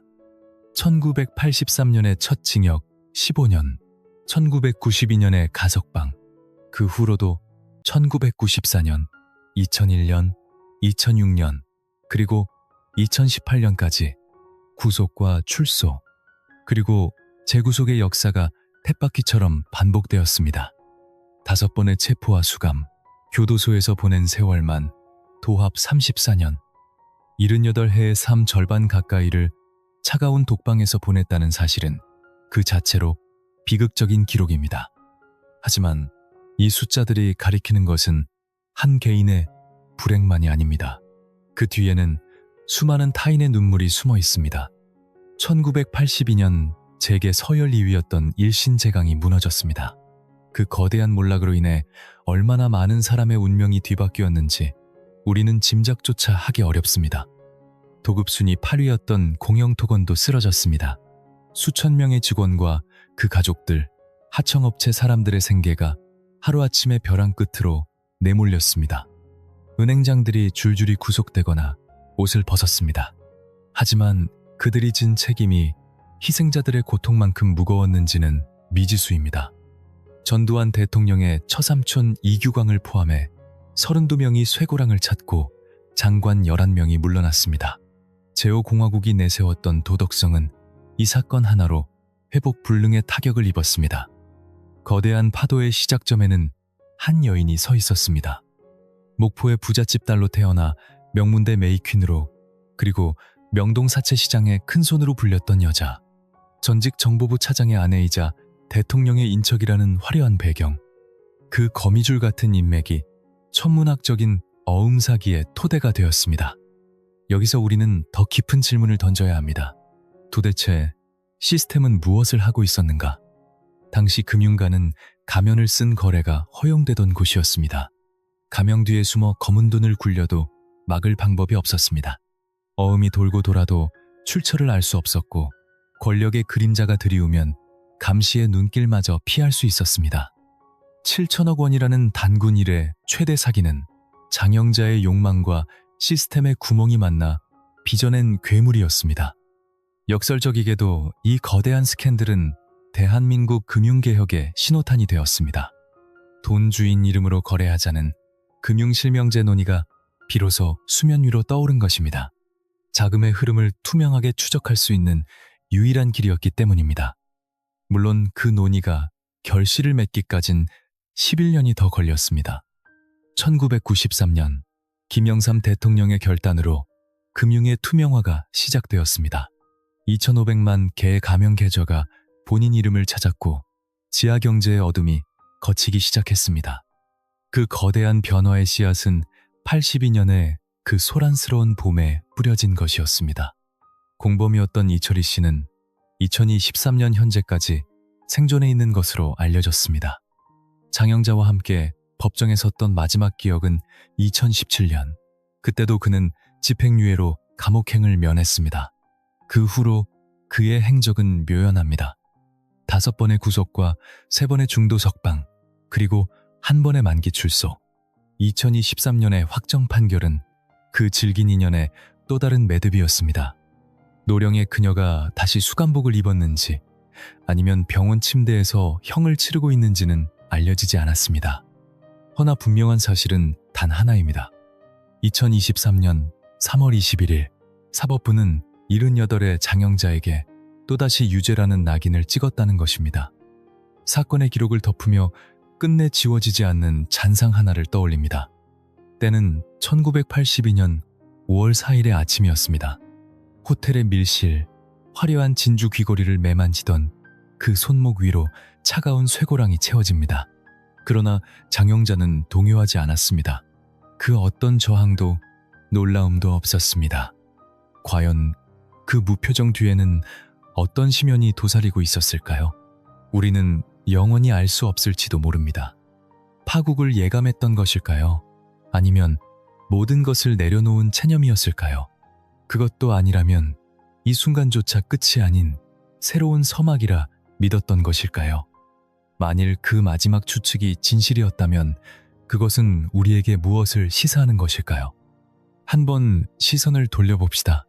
공영토건의 공사 현장을 지키던 김 소장은 지금 어디에 머물고 있습니까? 일신제강의 뜨거운 불꽃 앞을 지키던 용접공 오 씨. 그의 거친 손등 위에는 아직도 그날의 화상 흉터가 남아있을지 모릅니다. 법정의 차가운 방청석 한 구석에서 으스러져라 이를 악물던 재무팀장 정 씨는 과연 무엇을 삼키고 또 다짐했을까요? 역사의 공식 기록은 그들의 이름을 지워버렸습니다. 오직 가해자의 이름만이 거대하게 남았습니다. 장영자, 그리고 이철희 금융사기 사건, 피해자들의 자리는 그 어디에도 없었습니다. 이제 이 긴 이야기를 갈무리하며 저는 이름 없이 사라져간 그 수많은 얼굴들을 먼저 호명하고 싶습니다. 그들이 강탈당한 것은 단순한 지폐 뭉치가 아니었습니다. 청춘을 바친 15년의 일터였고 평안한 노후를 위한 피땀 어린 퇴직금이었으며 자식들의 미래를 밝혀줄 학비였습니다. 무엇보다 내 삶의 터전은 안전할 것이라는 소박한 믿음 그 자체였습니다. 그 무너진 신뢰를 온전히 복구해줄 판결 따위는 세상 그 어디에도 존재하지 않았습니다. 1982년 5월 4일의 시작부터 2023년 3월 21일의 끝까지 무려 41년이라는 긴 세월이 흘렀습니다. 그 긴 시간 동안 정의의 시계는 너무나도 자주 멈췄고 또 지체되었습니다. 때로는 가석방으로, 때로는 사면으로 빗장이 풀렸습니다. 무죄와 유죄가 뒤집히는 혼란 속에서 범죄는 반복되었고 악행은 끊이지 않았습니다. 하지만 그럼에도 불구하고 법의 최후 보루인 대법원은 끝내 장영자라는 이름 앞에 유죄라는 낙인을 뚜렷이 새겨 넣었습니다. 비록 더디었을지언정 정의는 결코 그 자리를 떠나지 않았던 것입니다. 허나 그 단죄가 과연 충분했는가에 대한 물음, 그 묵직한 질문의 답은 이제 이 긴 여정을 함께 해주신 여러분의 몫으로 남겨두겠습니다. 진실을 잇는 이 험난한 추적의 길을 끝까지 지켜봐 주셔서 깊이 감사드립니다. 기억하십시오. 정의의 발걸음은 늦어질 수 있으나 결단코 멈추거나 사라지지는 않습니다. 오늘의 기록이 여러분의 마음에 작은 울림을 주었다면 구독과 알림 설정을 통해 다가올 다음 사건의 이면도 함께 들여다봐 주시기를 청합니다.